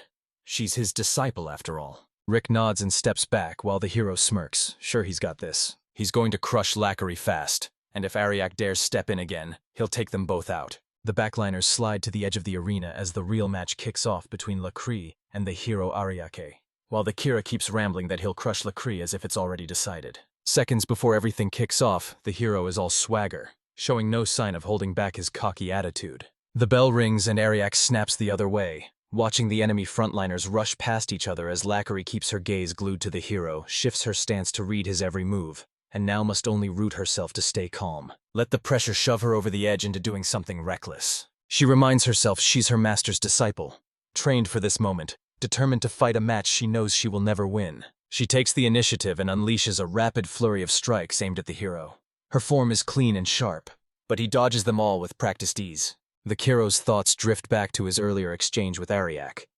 He knows his first attack was sloppy and rushed, but he keeps telling himself it won't make any difference against Lackery. Even if she's doing well now, it won't last. He tells himself ending it right away would be boring, so he'll draw it out and have some fun with it. He brings his sword down toward her, and their eyes lock in a fierce stare. His gaze is full of arrogance and ego. Hers is calm, focused, and full of quiet resolve. He lashes out, shouting at her for daring to call me gay. He calls her useless and snaps that she should know her place. And at first it genuinely looks like he's overpowering her. The crowd roars behind him as he keeps pressing the attack. Even as he pushes on, he's sweating more than anyone else in the arena, but he keeps smiling anyway, already planning the next. The moment the match goes back to 2-on-2, he'll make Ariak pay for stepping in. He'll use Lacria as bait, wait for Ariak to rush to protect her, and then take them both. He sees the perfect ending and fires himself up again. When the dust finally settles, Lacria stands tall and unbroken. She hasn't taken a single hit. Her stance is rock solid. She looks like she could go another full round without even blinking. The hero stares at her, disbelief written all over his face. His party members on the sidelines watch, half convinced it's an act. Maybe he's pretending to struggle to whip the crowd into a frenzy. Yet deep down they know he's pouring everything he has into it. Some people wonder if Lackery is only dodging and staying on the defensive, if she even has what it takes to strike back properly, while another scoffs that trying to defend with a lance is foolish anyway. The party's major stays calm, insisting they must honor the fight. He reminds them this is a sacred match, but Pulala snaps and yells that they are only pretending to be respectful because it is an imperial duel. She says the show is what truly matters. People just want to be entertained, and honor means nothing if the match is boring. Back in the ring, Lackery slips past every move the hero throws, her rhythm tight, her reactions snapping into place, and with every step her confidence grows. Pressure coils around the hero until he finally admits to himself, this won't be easy, and with a clenched jaw he decides it's time to finish things with a war of birth. He tells himself he's done holding back, he's going to destroy them both, and if Ariak tries anything, you'll deal with him then. He still believes he's the genius strategist here. He lunges forward, every muscle coiled to unleash a storm of golden swords. He can hardly believe that someone like Lackery could grow this strong just by tagging along with someone like Eerie. He lunges in for the finishing blow, ready to unleash his signature move. But Lacria is already waiting. She catches the incoming attack with her lance, parries its full force, and says she's seen that trick before. She meets the Wicked Dragon's blinding flash with a swift counter. No moment's hesitation. The hero backed away, shutting down his war of bursts on the spot. The audience falls silent. No one can believe she just messed up. Stare stands before her, stunned and losing his grip on his composure. Telling himself he can't be losing to someone so weak, but reality keeps closing in. Lackery doesn't stop. She surges forward and unleashes the third form of the Wicked Dragon Breath. The impact hurls the hero, sending him crashing full force into the wall. The whole arena goes still, every eye locked, every breath held. The hero slumps against the wall, dazed and confused, unable to wrap his head around what just happened. Murmurs ripple through the crowd, stunned that the great hero was just knocked around so hard by the girl he once cast out of his own team. Even his own party can't believe their eyes. Lackery just wiped the floor with him. Eric stares with wide eyes, barely able to speak, while the party's mage starts firing questions, wondering if Lackery really managed to grow the strong in such a short amount of... He feels the stakes. They can't take this duel lightly anymore. Victory is far from certain, and whispers ripple through the crowd. Panic ripples through the hero's party. Some shout that if he falls, they're finished. They're counting on the prize money, and without it, their debts will bury them. Their dreams of new clothes, shiny jewelry, and the status they crave are about to go up in sea. The mage tries to calm everyone down, but Pula is already losing it. She yells she won't stick around if the hero loses. She spits that their team is doomed, then sneers that it was a mistake to believe in someone so pathetic. She screams that this will shape her whole future, and now she has to take matters into her own hands. She declares it to be art. She's about to play the trump card the Chancellor gave them. It's their last chance. The mage pleads with her, begging them not to do anything reckless. But Pulala is already calling out to Elda and Delia, ordering them to go after Lackery now, and Alicia watches, heart pounding as she sees what is about to erupt in shouts and outrage. She shouts, demanding to know what the hell they're doing. They're about to break every rule of the sacred duel by stepping in to attack Lackery, and they're doing it right in front of every. The hero's party, shameless as ever, turns the duel into a 2-on-1. Alicia is beyond furious, her anger boiling over as she watches the two charge in on their own, and she shouts that this breaks every rule of the sacred duel. The mage urged the referee to step in and stop the violation, and the crowd expected the match to be paused. Ariake, calm as ever, stands like a rock and quietly tells them to let the fight continue. Every head snaps toward him in shock, but he stays steady and doesn't flinch. He trusts Lackari completely. One of the new attackers smirks and mocks Lackari, sneers that her defenses mean nothing against her own unique skill, promises to finish what the so-called hero couldn't. She charges in, every step brimming with unshakable confidence. But Lackari stays calm and unleashes an earth skill, slamming her lands into the ground. The battlefield shudders as jagged spikes rise up all around, sharp and towering like lances. The ground shudders and snaps up, trapping their opponent in a cage of brittle yet deadly spikes. She starts smashing through them, scoffing at the move and calling it a childish trick. She believes the attack was meant to restrain, but Lackari never planned to trap her. The whole move was just a setup, all while the opponent was busy tearing through the lands of the... This is when Black Reese suddenly appears behind her. She bellows the name of her next move, using the Holy Lance skill. Dragon Purge! The blast slams into him, launching the attacker high into the air. The little dragon watching from the sidelines yells in excitement, shouting that Lackari is amazing.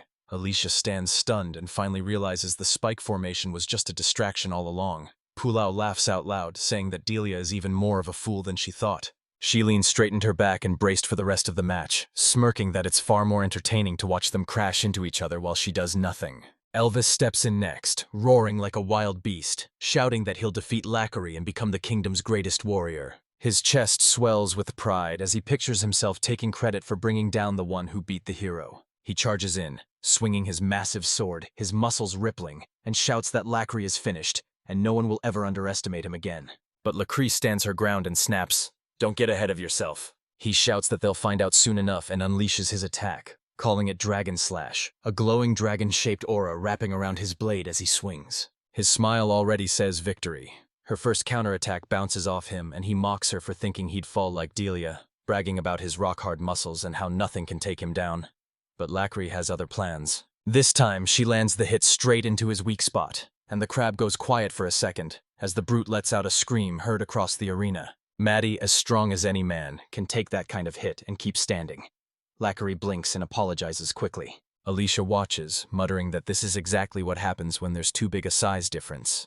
Femra stares, in disbelief, says she can't believe Lackari missed the jaw and accidentally landed the strike in his sweet spot. A ripple of laughter races through the crowd as the massive warrior rolls on the ground, clutching himself. The king watches the scene unfold, visibly uncomfortable. What should have been a ceremonial duel to inspire hope and unity has devolved into pure chaos, and he groans in frustration, his hand covering his face. A chancellor steps up at his side, voice steady as he promises they've got measures ready to clean up the mess and that the fix will be put into action very soon. Meanwhile, the hero's party is falling apart.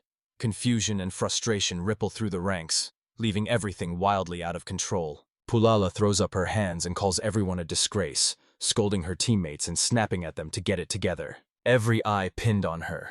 She was the party's last hope, and her teammates begged her to step in and fix this mess before they lost the little reputation they had left. Polala unleashes the forbidden spell known as Lovely Puppets. Her magic reaches into unconscious and subconscious minds, pumping their bodies and spells far beyond their limits.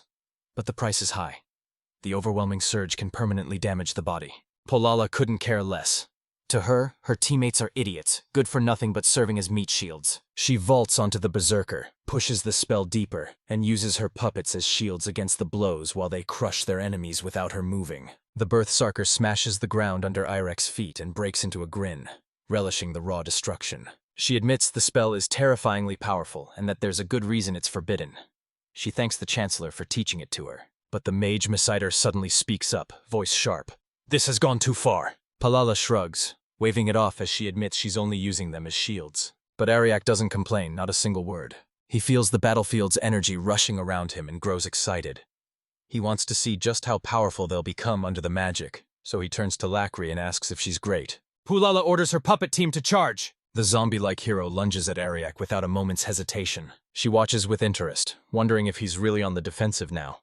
Maybe her power is just too much for anyone to resume. Sure enough, when her spell took hold, the hero moved in a completely different way. He's faster, more aggressive, and even more unpredictable. Pulado can't help wondering if this is the hero's only way to ever be useful. She starts to think it might be over. Even with all that power, Super Shock falters. Ariak manages to push them back. Proud stands frozen in disbelief as Eric, armed with nothing but a simple stick, deflects a blow from the holy sword. He grins and says it looks like the hero was holding back before. Now, with magic coursing through him, he's finally unleashing his true power. He even jokes, grinning, that it's nice to see both heroes' curled bangs springing up. Palala snaps at the hero, not to give him any breathing room. Ariak Glass says the spell seems to be boosting their morale. At least now he gets to face the hero at full power. They hear another wild lunge, stabbing blindly, but Ariak slips past every strike with ease. He taunts that even as a mindless puppet, the hero fights like a D-class adventurer. The insult lands like a slap, and even though he's under someone else's control, the hero looks raw with anger. Pulaula notices it too and says he's supposed to be unconscious, yet he's still pissed. It finally clicks. This isn't a casual fight anymore. The real battle has begun, and he can feel himself leveling up. The team watched from the sidelines, amazed. They all thought he'd collapse early on, but he's still going strong. The Lola decides to let the heroes remain locked in combat with Ariak. Instead, she turns her gaze to Lackery and orders the two remaining puppets to gang up on her. Lacori doesn't flinch. Instead of crumbling, she beats them down one by one. Palaula then hurls a fireball at her, but Lackery doesn't even flinch. She dispels the magic with effortless ease, leaving Pulaula frozen in disbelief. Meanwhile, the hero fights desperately, unable to land a hit on Ariak. Pulaula, grits, or teeth, none of it is getting them anywhere. She pours more magic into the spell, stacking her own power on top of the puppet's enchantment. Even then, Ariake somehow still overpowers the hero. Pulaula stares stunned. Ariak taunts her by admitting her magic was so weak it couldn't even muss a single strand of his hair. That had been her strongest spell, and she was horrified, unable to believe it, while Ariak watched her like a hawk, convinced she was trying to make him drop his gun. But he knows better. He says her magic is weak because she keeps taking shortcuts. That line finally breaks her. She screams, furious and frustrated at being called a fraud. She decides she won't hold back anymore. She casts limiter removal magic. The effect is instant. Her puppets exploded with magic. The surge so brutal it sounded like their bones and blood vessels being ripped apart. The mage watches in horror, his voice barely a whisper. They're gone. Atria rockets into the air, crashes down hard, fists clenched and ready to throw hands. No one can believe it. They still look like the same people. But something is horribly wrong.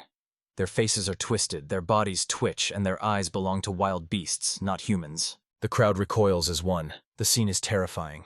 People start whispering, hushed and tense. The whole arena is on edge, the king glaring at the chaos as he shouts for the chancellor. He demands to know how the kingdom's ace mage could defile the sacred arena like this. The chancellor replies calmly, saying they have ways to handle the situation. He says the solution will reveal itself soon enough. Back in the fight, Pulaula barks to her puppets, ordering them to finish Ariake quickly. Eric's smile widens. Faced with 3 enemies at once, he calls out to Lackery for backup. He can't believe they're so desperate to win that they're tearing their own bodies apart in the process. He tells Blala to stop the spell before it's too late, but she refuses. She won't stop until she wins, and she's great for her team to crush her. The wild hero charges again. Ariak somehow keeps him at bay, and Pulaula shouts that it's too much. With a fierce cry, the creature barrels toward her, screaming that she will never let anyone lay a hand on her master. Pulahala seethes with fury. Then her body suddenly locks up and she freezes in place. Ariad tells her that her right hand has swallowed too much magic, and now it's finally shutting her down. Lala panics, fear ripping through her. She spins and bolts like a terrified animal. She no longer wants to fight. She doesn't want to die. The crazed look in her eyes fades. All she wants now is to escape. She remembers the cave where they abandoned her, and for once she just wants to flee. But her body slams into an invisible wall, an unseen barrier that cages the arena. She's trapped, pounding on it, unable to get out. A murmur ripples through the crowd.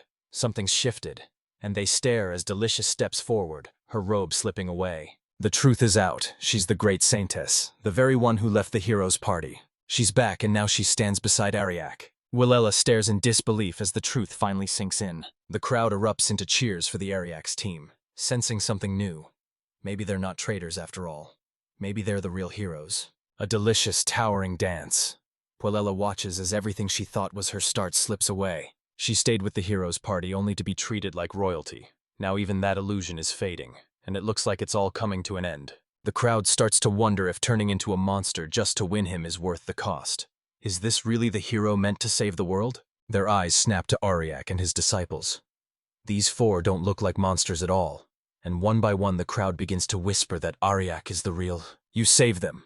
Slowly, the crowd starts to pick a side. Alicia tells Pulala that the crowd no longer supports her and that she should bow and apologize. But Pulala refuses, clutching her pride as she insists on doing it herself. She reaches for magic to reactivate the puppets, but Airy 8 grabs her arm and tells her it's over. She has lost. She drops to her knees, crushed by defeat, just as the referee steps forward to announce Violet as the winner. The surgeon's mana explodes, knocking everyone off their feet. The crowd gasps, frozen and wide-eyed, unsure what just happened. They whirl around to find the hero's body contorting in an unnatural way. And there's more. The spell has gone out of control. With her mana drain, the puppets begin to mutate, and Ariak realizes that if they go to stop them now, the spell will kill them. Bursts shoot through the arena, and she clutches her head as something rips her magic apart. 3-8 yells at her to stop or she'll die, while the monsters keep changing, and now their screams are horribly inhuman. In the stands, people erupt into panic as they realize something terrible is happening. The creatures surge toward the crowd, and Arya rushes in to intercept, but everything is spinning wildly out of control. He urges Lacria to help protect the people. Someone pushes forward, begging Ariak to stop the monsters. The elves arrived, their voices ringing as they declared their faith in him. Stella, the little dragon cat, appears and hushes the crowd, saying only Lord Araya can save them. The crowd begins to hush as Physio steps forward, reminding them all that Ariaki is here. At last the people put all their hope in him and cheered his name. Even the king himself commands him to end it. The monster starts whipping his hair around like a weapon, and Ariake warns him he'll go bald if he keeps it up. The healthy hero must stop. If he doesn't return to normal, he'll die. Left with no choice, Ariaki says they'll end it with a bang. He summons glowing wings and soars above the arena.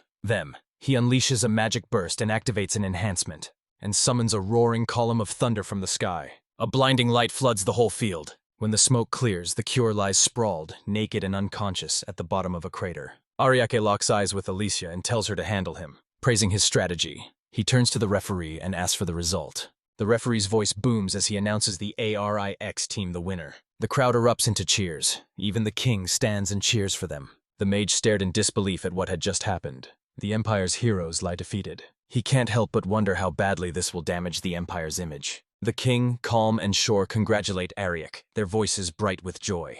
He says it's exactly what he expected and hails him as the Empire's true hero. The king cheers for Lord Ariak, saying, "This is exactly what I expected from the Empire's next hero." He praises him for taking down the fake hero, and the crowd goes wild. After a fight like that, no one questions it. Ariak really earned the title.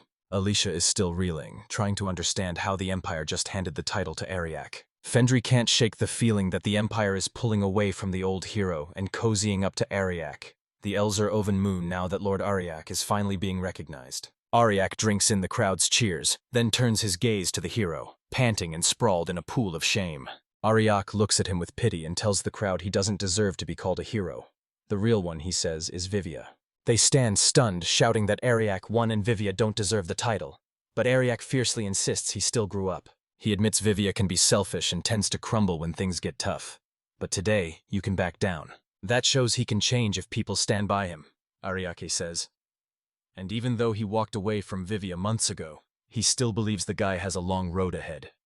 One day he'll earn the title for real. The crowd hesitates, but the arena itself seems too ache to shout it. And bit by bit they start cheering for Vivia too. Even the king of all people found himself agreeing with Ariax's call. Ariake snaps at Vivia. "Don't waste the crowd's support." Alicia smiles, relieved it ended on a good note, and steps up to offer to take care of the damage left behind. Ariake snaps at Vivia, telling him to apologize to Lacri once he's up, and to actually learn something from it. Vivies trembles and explodes into a tantrum before Alicia can even step in. The Chancellor slips up in silence and whispers that he still has a trump card. Vivia remembers the demon's hand flashing before him. Alicia looks around, unease curling in her chest. Something's off. Later, inside the castle, Aria and Lacaria are doted on and pampered like royal children. A grand banquet is held to honor them, the hall alive with celebration. Ariete can hardly believe something this amazing is being thrown for them. He's never been to a celebration like this. Alicia explains the Empire puts strength above everything. His fierce fight won over the crowd, and now everyone can rely on him. People press around Ariak, cheering and congratulating him for fighting like a true hero. Unibus gather around lackeys, so how many people did he save in all? Ariak puts on a cool act like it was no big deal, but he can't help smiling as he talks to everyone. Seeing that smile makes Lacri's heart skip a beat. She can hardly believe someone like him is her master. The king and queen pour praise over Lacri too, their voices full of awe at the power of her Holy Land technique. Alicia smiles, pride blooming in her chest at how far Lacori has come. Just then, another elf walks up to Arik and says, "It's been a while." She beams at him, praising him as she flaunts a picture of his face on her cape. It's fan club merch. Her eyes sparkle with excitement as she says this limited edition cape is just the beginning. There will be even more Ariak merchandise soon. Ariak thanks her for standing by him when no one else did, and she says she'll gladly help with anything he needs. He smiles, tells her to enjoy the banquet, and she walks away, beaming with happiness. Everyone's having a blast. Alicia can't help wondering if even the elf princesses are into Ariak now. Thanks so much for watching! As he asks if he wants more food and area, he whips around to see Elga hiding his face behind a platter, and scolds him snaps that he's not the only one trying to earn points. Ariak stared, confused as Solashift filled him in. After the battle, the hero's party had been bumped down to E-rank adventurers. Lacri asks what that means. Alicia says they're only allowed simple jobs now, like cleaning gutters or finding lost pets. They're basically just serving. The Emperor made them a deal. If they serve everyone at the banquet today, they can go back to Guy rank, and Lacri watches them, eyes wide. The opening it offers to put in a good word for them, only if they go and apologize to Lacri first. They're stunned. Alicia wonders aloud if cleaning gutters for a year is worse than simply apologizing to a little girl. That's enough to push them into action. Now finally apologize, even if it feels awkward. Lacri accepts it with a soft shrug and says there's no reason not to forgive them. She won't call them out for their scruples. But she has one rule. They must always, without fail, show gratitude to their master. They start to grumble, but Lettery smiles and asks, "You got a problem?" And that shuts them up real quick. Eric scans the crowd, wondering where Fender is, when she suddenly appears behind the group and he turns to her, asking if she knows where Laura Lee is. Femma said she's not sure but thinks they'll be nearby. Alicia hopes they didn't get caught up in the chaos and wants to find them. Ariake searches the area, but the hero is nowhere to be seen. Just then, as if by magic, he steps out from behind the curtain. His body writhes and warps as he reaches out, begging Ariake for help. It hits them.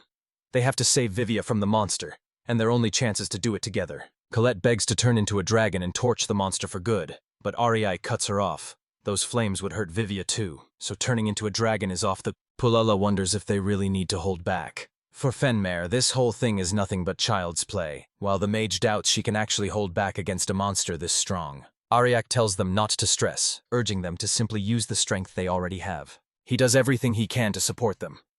After their short strategy talk area, he locks his gaze on the monster and casts an instant death immunity spell over it. He usually casts it on allies, but this time he casts it on an enemy, just to keep them alive. He yells for everyone to get ready, buffs their stats with a fierce grin and tells them he's counting on each of them. One of them unleashes her ultimate skill. Media males burst in from all sides, slamming into the monster and sending it hurtling into the sky. It can hardly believe what they're seeing. The monster is actually sailing through the air. And it's not over. The monster is trying to come back down. The barbarian steps forward and bellows, "I am the kingdom's shield!" It blocks the monster head on. The monster gasps. How did he stop his whole body like that? Ariake reveals it's all thanks to a skill called Iron Wall. Arda's body is so strong he can slam into a truck and send it rolling. Ariake starts chanting, charging his magic, while the monster thrashes about, trying to wrench its attention back. Polala starts summoning the salamander and her magic leaves the monster restless and on edge. It senses a spirit being called, but Polasa just grins. This is an enormous spirit summit. She calls out a giant reptile behind her, a high-tier skill that lets her possess spirits and control them. It's painfully hard to cast, so the monster tries to crush her before she finishes. Too late. She's already used a chanting bypass, and Ariak snaps at Polala to stop holding back because the instant death immunity won't work unless she goes all out. Out Polala grins. This is exactly what she's been waiting for. Flames will rout and engulf the monster! As the smoke rises, Femre stares into it, wondering if Alicia's barrier really saved the city. Everyone's looking around for Verdok, and then someone steps through the mist. It's Vivia. The rest agree, but something still feels off. Vivia pushes them away and snaps, "Get lost!" He pounces out of nowhere. They quickly shout to everyone, "Get into battle mode!" They couldn't pull him free from the monster. He's become one with the hero now, perfectly fused. If they'd moved just a beat faster, they might have had a chance. But right now, with what they've got, they can't beat him. Ariek shivers and tells Alicia to set up the strongest barrier she has, but it's no use. She's tried everything and nothing works. They look up to see the sky darken, and suddenly massive boulders start crashing down from above. Those Sioux-naming roars belong to Vivia. She laughs like a maniac. I can't believe where all that water is coming from. Fenmer says messing with them might just be an illusion. But Area Correcture twists space. They're trapped in a different dimension, and this place is about to be swallowed by the sea. And everyone is so stupid. Nurik realizes Verdok has reached his perfect form, his power now far greater than before. The demon lord grins, daring them to taste his true power as towns vanish beneath the waves, and he cackles, claiming he's the god of the sea. Now no one can stop. The crowd murmurs, wondering if it's true. Some porters want to put up a barrier, but the ones selling delicious shakes shake their heads. Because the inside is their domain, barriers won't work. Kardok laughs again, scoffing that they don't stand a chance against the ocean's power. And Eri reels. She can't believe Verdok kept this strength hidden until now. Right now, in any normal situation, they'd be as good as dead. That leaves Verdok uneasy. Even now, it's the hope she clings to. Verdok asks if they know the true power of the Holy Spirit, a force that can slice through dimensions. Yet he believes it's useless now. Arya says in a calm voice to Lackery, "Hit that exact spot and aim straight at the tsunami." She agrees, vowing she'll cut through every dimension if that's what it takes. Worry begins to creep into the Demon Lord. At first, June Lackery's teammates doubted her, but she turned to them and asked for help. Her older sister stepped in. Alicia summons the god of twilight. To make someone the Azure Dragon, Femura calls on her goddess. Together, they pour every ounce of their powers into the Holy Spirit. Dee froze, utterly confused and unsure what they were doing. The three beauties pour their divine magic into the spear, blessing it. Now the spear glows with holy power, and Crete declares she'll slice through purgatory and Rhine Arrow. With a mighty swing, she rips the dimension wide open. The rift in space yanks the tsunami into the void, and everyone is saved, while the Demon Lord feels his confidence start to crumble. Ariotic smiles. "This is the power of the heavenly spear, born from our combined strength." Lackery snaps that he once called the little girl harmless, so what does he think now? Alicia's voice cracks as she yells for him to stop, but the demon just laughs. Mana's almost gone, but he's got one last move. He transforms into a puddle of water. He gasped. It's trying to escape by blending into the water supply. If he unleashes his curse magic, it could poison the whole world. Panic begins to spread through the hero's old party. If that happens, it could destroy everything. Verdok was satisfied again. Eric won't let him win. He's already decided what he must do. He steps forward, determined to stop the disaster. Everyone erupts in cheers. Reykjik casts a spell so mighty it keeps the world safe, and with steady hands and sharp focus he brings the madness to an end. To be the very harmony of the four gods. A dragon, the Holy Spirit, the great saintess, and the beast of 10 saints. Magic pours into Ariak. At last he can use harmony for the first time. The gods split the world into 4 parts, and each of them joined forces to protect him. Now that the 4 protectors stand united, Ariake is ready to reveal a single, dazzling glimpse of their power. The demon can't believe the raw strength of the light as it floods into the sea. Mariak feels the 4 beauties channeling their energy inside him. The light is so pure, something only God could have. It will wipe out both the demon and the poison spreading through the sea. Ariak releases Blind Divine. A blinding flare of light erupts, searing away the dark poison choking the ocean. Vivia drifts, aimless, through the bubbling water. His body is a leaden weight, every inch aching with pain. He thinks he's a fool and begs Ariak for help. Ariak pulls him out of the water and stares at him, wide-eyed with surprise. He tells the gasping hero the platform won't hold much longer.